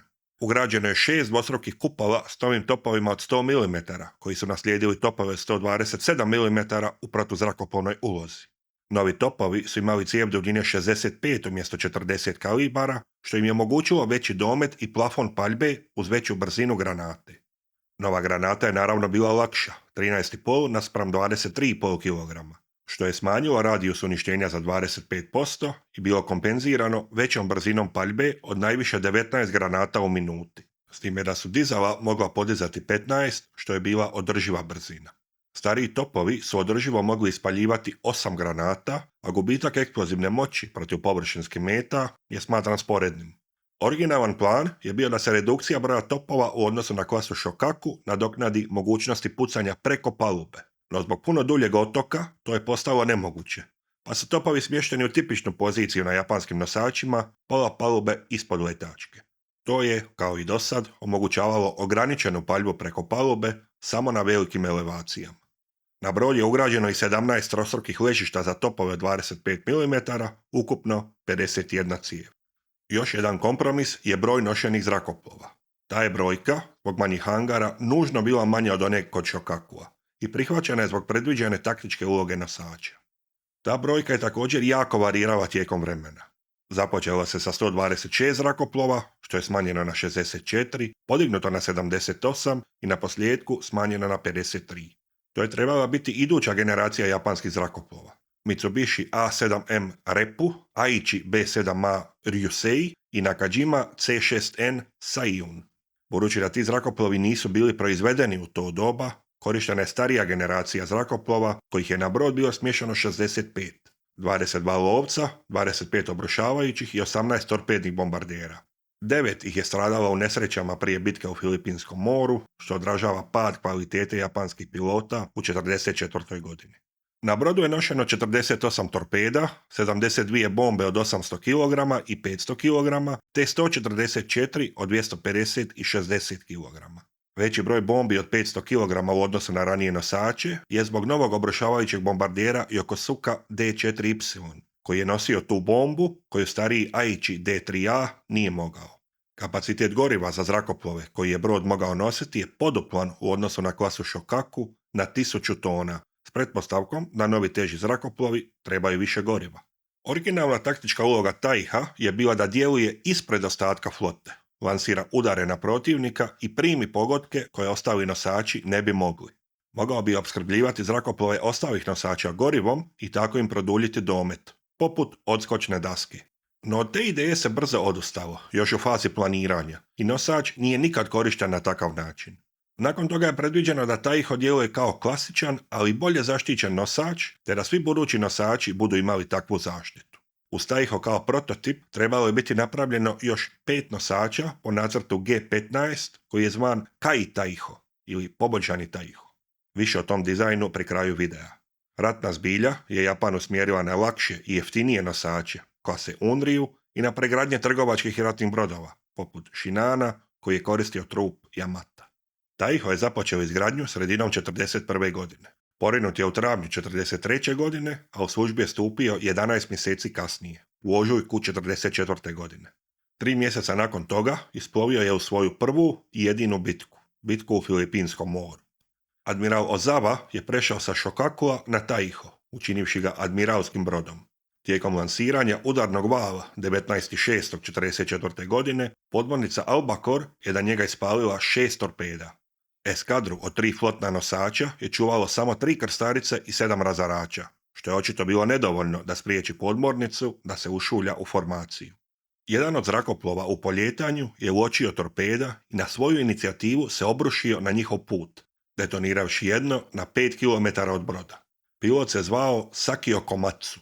Brzina broda iznosila 28 čvorova i odmah se skrenulo prema torpedima, no od preostalih jedno je ipak pogodilo brod u prednji dio, ispred zapovjednog mosta. Prednje dizalo se zbog vibracija zaglavilo metar ispod letačke palube, te je pramac uronio 1,5 m zbog ulaska vode.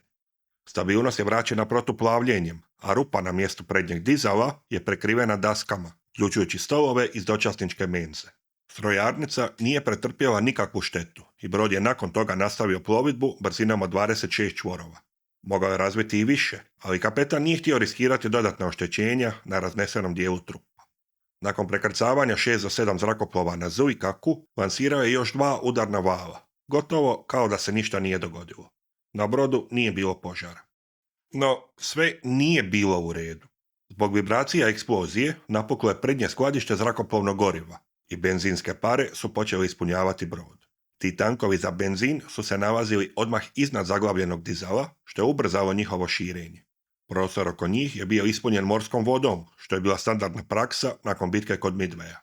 Prostor ispod prednjeg dizala se počeo puniti mješavinom morske vode i benzina za zrakoplove.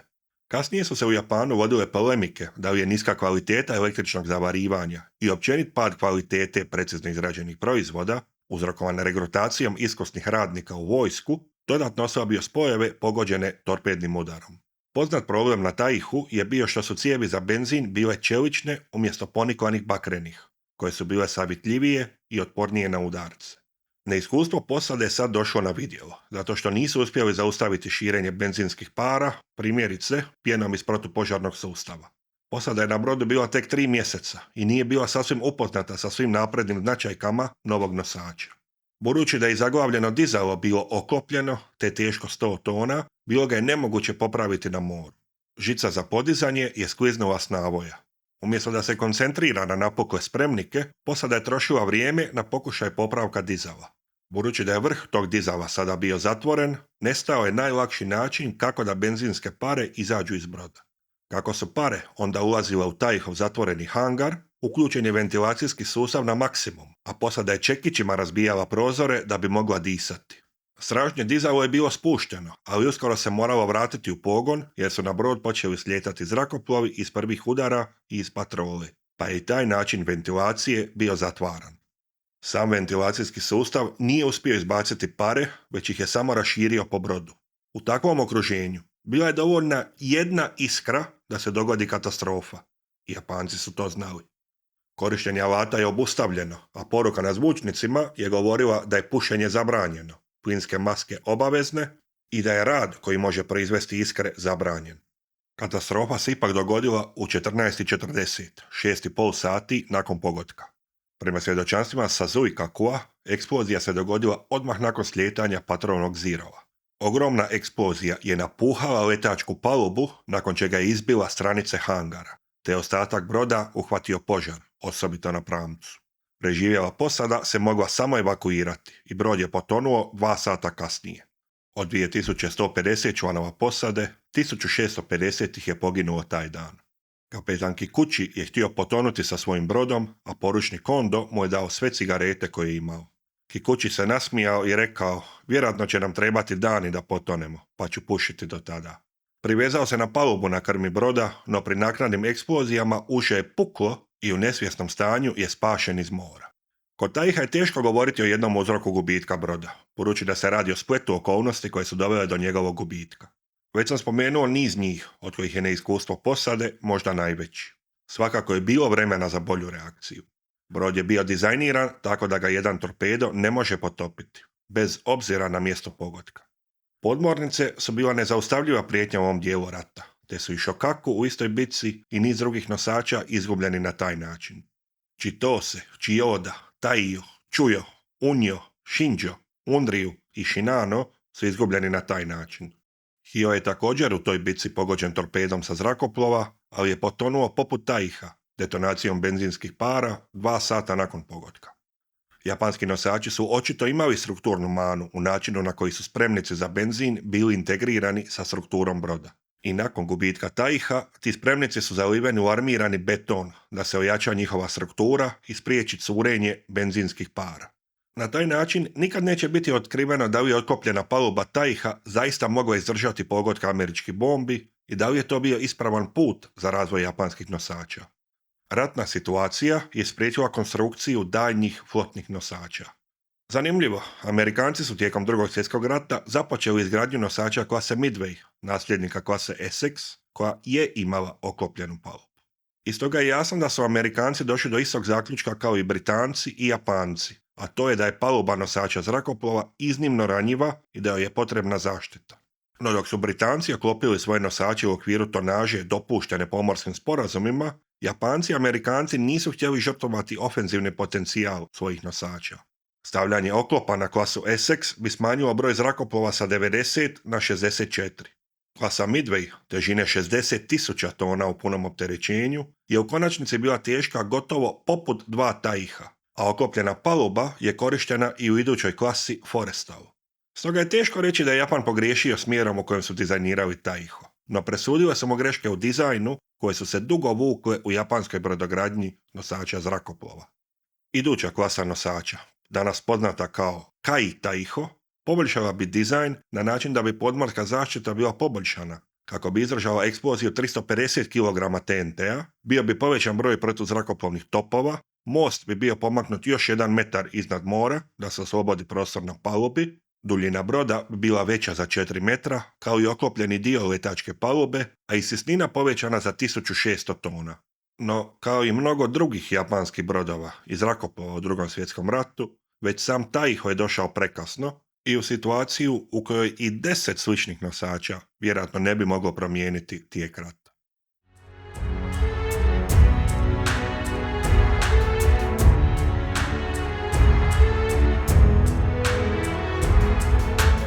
U ovoj epizodi o japanskim nosačima u II. Svjetskom ratu pričat ćemo o Shinanu, bojnom brodu klase Yamato, pregrađenom u nosač zrakoplova. Na mnoge načine neobičan i puno manje ubojit od onog što se može pretpostaviti iz njegove veličine, te bez ikakvog utjecaja na II. Svjetski rat, ipak je to bio najveći nosač zrakoplova na svijetu do američkog Forrestala 1954. godine. Nakon izgradnje dva broda klase Yamato, 1940. godine započela konstrukcija iduća dva po 4. planu za proširenju flote iz 1939. godine.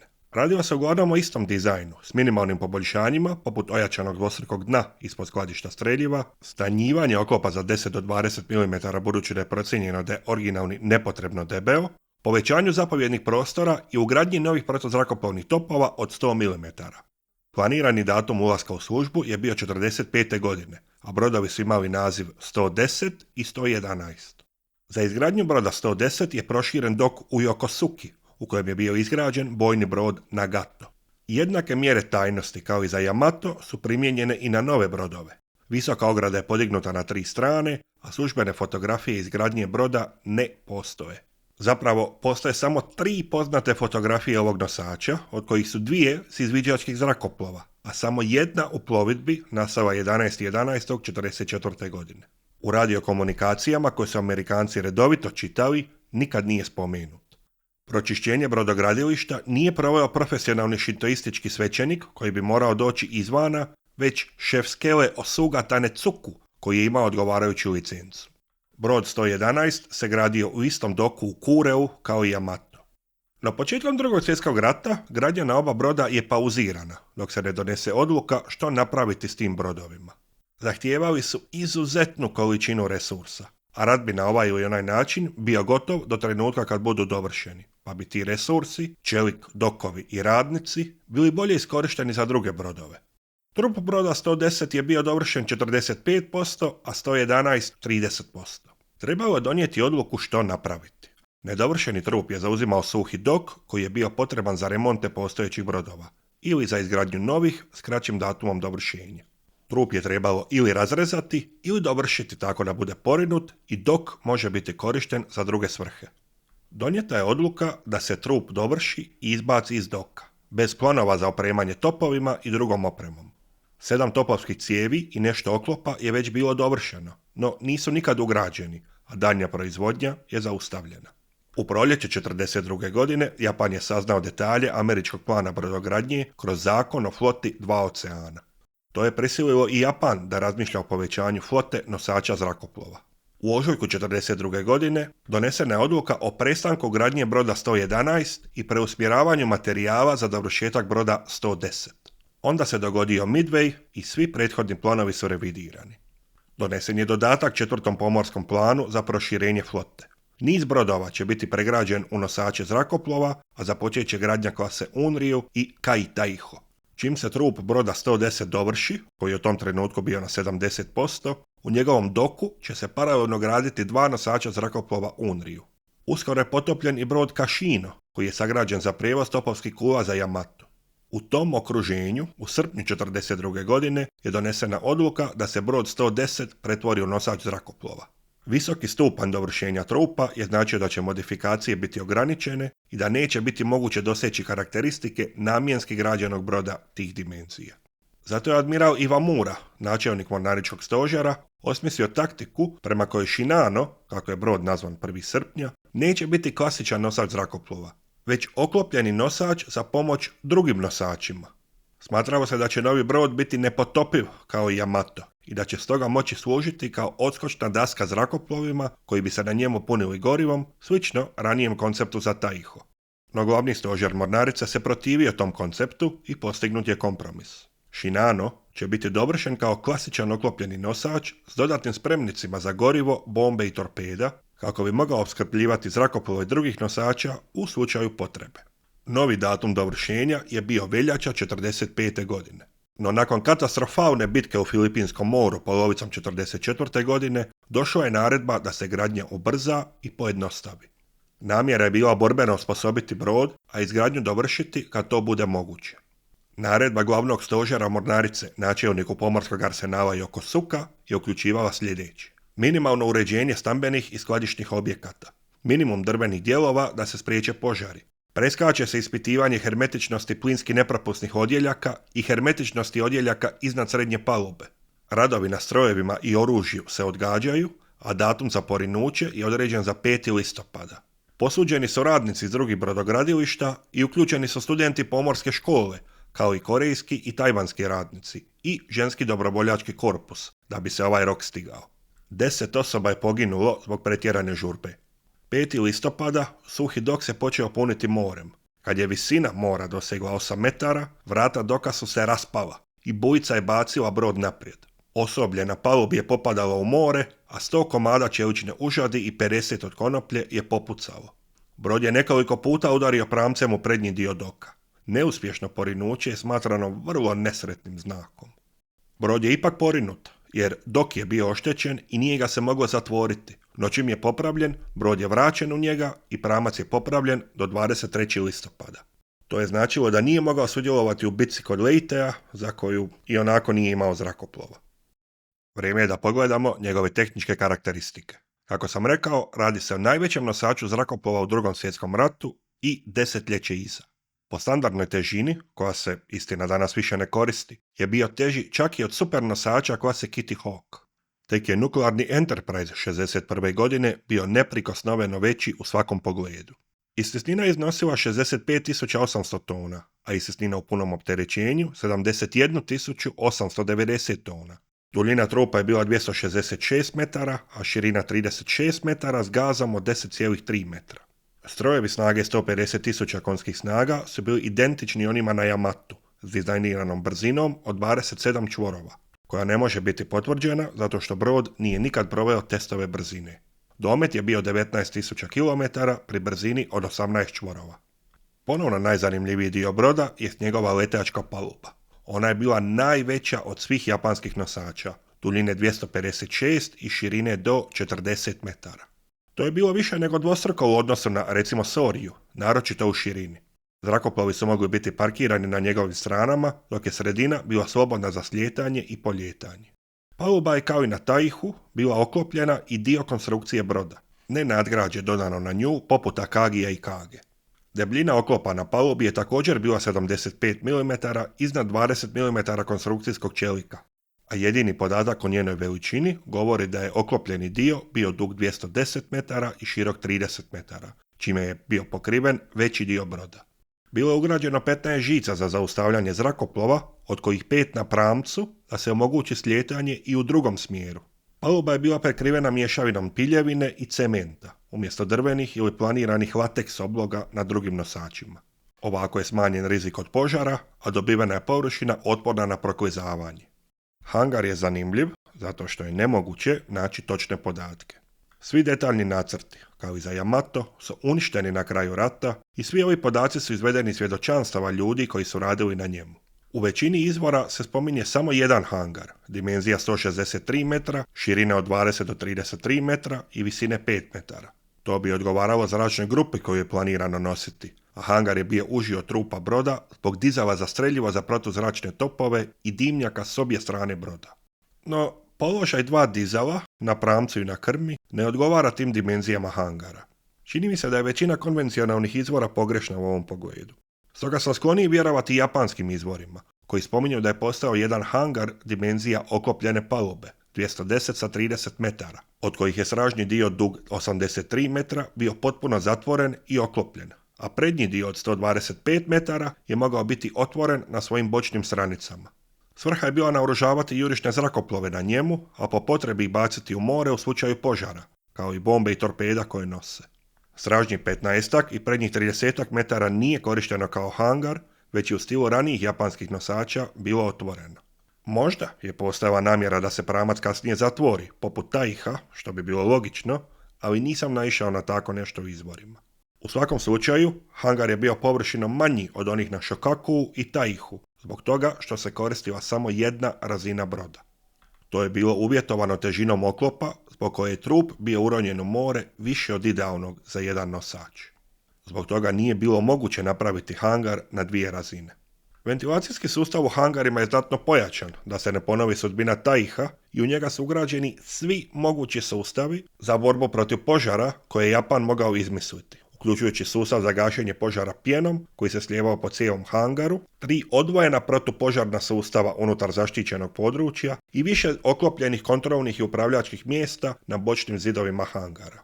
Spremnici za gorivo, kapaciteta 720.000 litara, su zaliveni u 2.500 tona betona da se spriječi njihovo pucanje i curenje benzina i benzinskih para. Na brod je ugrađen zapovjedni most na desnoj strani, sličnog dizajna kao i Taiho, s dimnjakom integriranim u njega. Zbog malene visine broda nije bilo moguće iskriviti ih iznad morske površine kao na prethodnim nosačima, pa su morali biti integrirani u most. Na mostu su se naravno nalazili radari tip 21 i tip 13. Važna inovacija je bila punjenje zrakoplova gorivom i naoružavanje na palubi umjesto u hangaru, da se smanji ranjivost na požare u njemu. Brod je navodno bio toliko velik i kompliciran iznutra da su članovi posade imali velikih problema da pronađu svoje zadano mjesto, lutajući po brodu i po pola dana. Što se tiče ostalog oklopa, zanimljivo je da originalno ugrađen oklop od 400 mm nije mican tamo gdje je dovršen iznad skladišta streljiva, ali je uklonjen na ostalim dijelovima i ugrađen je pojas od 160 mm, a ispod njega je bio donji pojas od 200 do 75 mm koji se stanjivao kako je išao do dna broda gdje je služio kao dodatna zaštita od torpeda, kao na klasi Yamato. Taj donji pojas je već bio ugrađen i nije imalo smisla micati ga. Također je zadržan horizontalan oklop od 100 do 190 mm iznad strojeva i streljiva, koji je jednako bio dio konstrukcije broda i nije ga bilo moguće ukloniti, kao i sustav zaštite od torpeda s Yamata. Radilo se o vjerojatno najbolje zaštićenom nosaču zrakoplova ikad, koji je u nekim dijelovima mogao izdržati pogodke topovima s drugih bojnih brodova, što je sasvim jasno s obzirom na njegovo podrijetlo. Teško naoružanje je bilo standardno i slično klasi Shokaku, sa 16 topova od 127 mm, te čak 35 trostrukih i 40 jednostrukih ležišta za topove od 25 mm, ukupno oko 150 cijevi. Postavljanje tih topova nije bilo dovršeno u trenutku kad je potopljen, a nepoznato je zašto su se za korištenje razmatrali stariji topovi, umjesto novijih od 100 mm ugrađenih na Taiho. Također je bilo planirano ugraditi nekoliko lansera raketa od 120 mm, ali to su bile nenavođene rakete, koje su slično posebnim zrnima za Yamato stvarale zavjesu gorućih traka koje nikad nisu postigle ništa protiv savezničkih zrakoplova.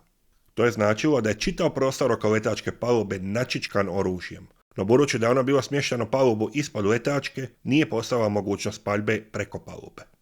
Kapacitet za zrakoplove je bio samo 42 zrakoplova uz 5 u rezervi, iako postoji planovi za korištenje 59 zrakoplova. To je bilo 18 lovaca A7M Repu i 18 Aichi B7A dvonamjenskih bombardera, te 6 izviđačkih zrakoplova Nakajima C6N, uz još 5 u rezervi. U stražnjem dijelu hangara je ostalo prostora za radionicu za popravak zrakoplova, koja je bila namijenjena za vlastite i zrakoplove s drugih nosača. Posada je iznosila 2400 mornara. Nakon 2 tjedna opremanja nakon porinuća, brod je 9.11.1944. godine fotografiran od strane američkog bombardera B-29. Japanska mornarica je isti dan naredila premještanje u sigurniji Kure, gdje bi se dovršili radovi na opremanju. Yokosuka je bila ranjivija na američke napade koji su se očekivali nakon što je nosač fotografiran, a i velik broj prinudnih radnika u Yokosuki je ostavljao sumnje u kvalitetu radova. Na brodu je u tom trenutku bilo utvrđeno 500 defekata u izgradnji, koji su se postepeno sanirali. 8 od 12 bojlera je bilo ugrađeno i maksimalna brzina je bila 20 čvorova. Brod nije bio sasvim spreman za plovidbu i kapetan Abe je neuspješno pokušavao odgoditi polazak. Velik broj vodonepropusnih vrata još nije bio ugrađen. Testovi vodonepropusnosti nisu provedeni i otvori za žice i razne cijevi nisu bili zatvoreni. Pumpe i crpke također nisu bile u funkciji, a posada nije utrenirana u korištenju pokretnih pumpi. Testovi slijetanja su provedeni i bili su uspješni, iako su časnici utvrdili da posada na nosaču još nije odgovarajuće utrenirana. Zbog ogromne palube, slijetanje je navodno bilo vrlo ugodno u odnosu na druge nosače. Za testiranje čak nisu korišteni niti mornarički zrakoplovi, već kopneni lovci koji nisu koristili žice za zaustavljanje. Tijekom tih testova je nastala jedina do danas preživjela fotografija broda. 28.11. brod se uputio za Kure, praćen s 3 razarača, od kojih je jedan bio ograničen na 28 čvorova, zbog nepopravljene štete od bitke kod Leitea i bez zaštite iz zraka. Razarači Hamakaze, Yukikaze i Isokaze su plovili ispred i na svakom boku broda. Na brodu se također nalazilo 340 radnika iz brodogradilišta, koji su nastavili radove na opremanju broda tijekom njegove prve plovidbe. Stoga je čitav brod bio otvoren iznutra dok su se radovi odvijali. U hangare je navodno ukrcano 6 jednokratnih napadačkih brodica Shinjo i 50 ljudskih navodećih bombi Oka, pa je kružila šala da se posada nada da i Shinano neće biti pretvoren u kamikaze brod. Da su znali sudbinu Yamata nekoliko mjeseci kasnije, bilo bi manje smiješno. Zbog nedostatka zračne podrške, nosač je plovio po noći, te isplovio u 18 sati. Već u 20 sati i 48 minuta na radaru ga je detektirala podmornica Archerfish, kojim je zapovjedao kapetan Joseph Enright. Ona je upravo završila svoju misiju spašavanja posade oborenog B-29 i bila je na putu prema Tokiju, da bi napadala trgovačke brodove uz obalu Japana. Shinano je detektirao radarski signal na svom detektoru Denpa Tankiki, no računao je da će brzina kretanja od 20 čvorova spriječiti napad. Osmatrači su u 22 sata i 45 minuta opazili podmornicu ispred broda i u nekoliko navrata japanski razarači su se pomicali prema radarskim i vizualnim kontaktima. No, nisu uspjeli potvrditi da se radi o podmornici. Dogovoreno je bilo da se razarači drže blizu nosača, kako se ne bi otvorile pukotine u formaciji. To je vjerojatno spasilo Archerfish, koji je zamalo zaronio kad se jedan razarač zaletio na nju, no opozvan je sa Shinana. Pri jednom opažanju podmornice došlo i do zabune, kad je Yukikaze smatrao da će bliži Hamakaze presresti kontakt, a njegova poruka da to učini Yukikaze nije primljena. Zbog gubitka zapovjednika 17. divizije razarača u bitci kod Leitea, zapovjedna linija je bila nejasna i koordinacija lošija nego inače. Da je podmornica zaronila, sigurno ne bi više mogao uhvatiti Shinanovu formaciju. Archerfish je u 23 sata i 30 minuta poslao poruku američkom stožeru i svim ostalim američkim podmornicama o brodovima koje progoni. Odgovor je bio: nastavi s potjerom, Joe, sretno. Admiral Nimitz je navodno dodao: ovo je velika stvar, ne daj mu da pobjegne. Radio signali su detektirani na brodovima, ali nije im bilo moguće utvrditi smjer. Međutim, brzina je uskoro pala na 18 čvorova zbog pregrijavanja osovine.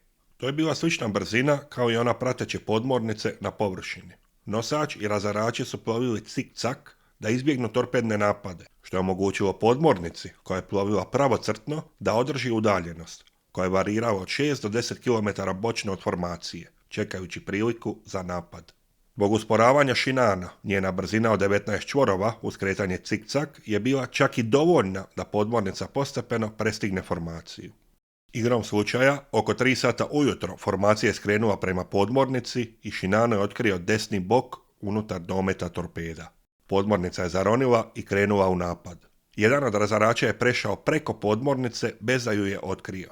6 torpeda je ispaljeno s udaljenosti od 1280 metara u 2 serije od 3, s nadom da će druga 3 torpeda pogoditi ista mjesta kao i prva 3.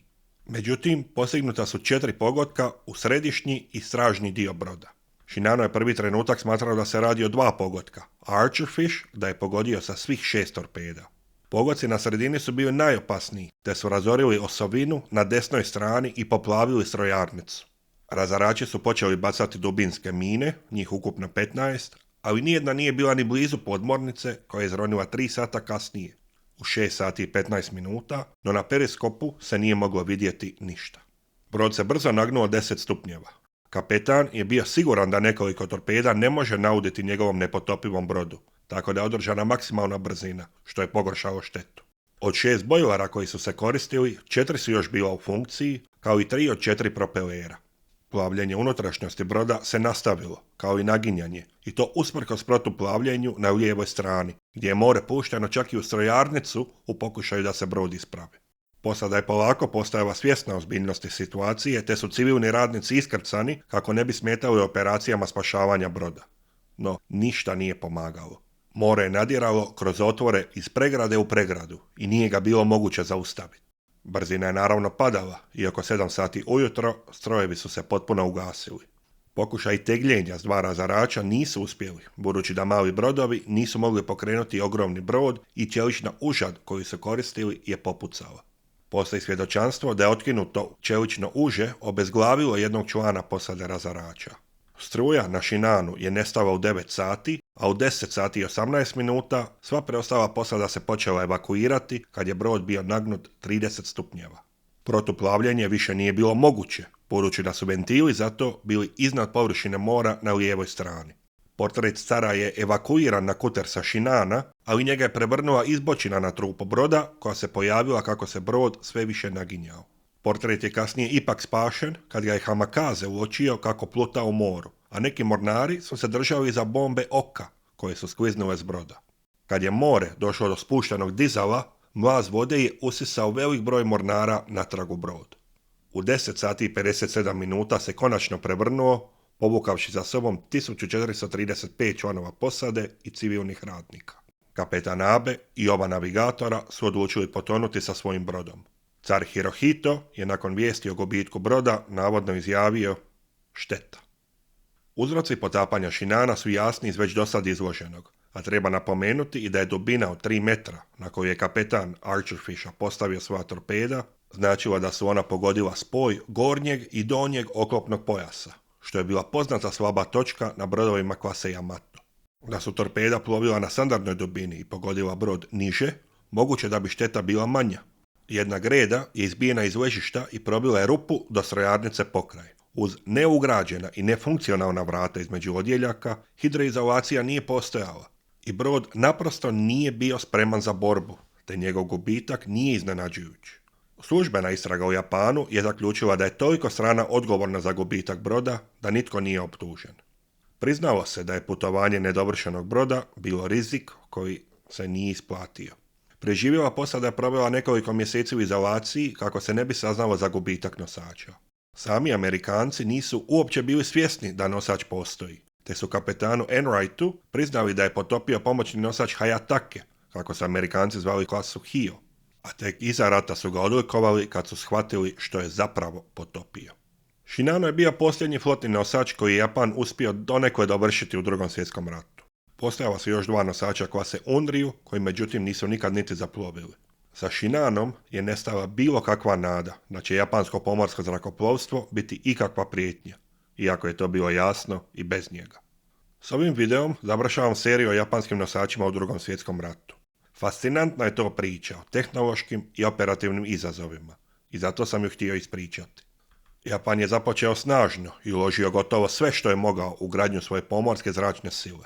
Na vrijeme su ispravno prepoznali gdje leži budućnost pomorskog ratovanja, iako su se također usporili konstrukcijom ogromnih bojnih brodova, što su na kraju bili izgubljeni resursi u doba kad si to Japan nije mogao priuštiti. Kad se američki ratni stroj zahuktao i uz nesreću kod Midwaya, rat je na dugi rok bio izgubljen.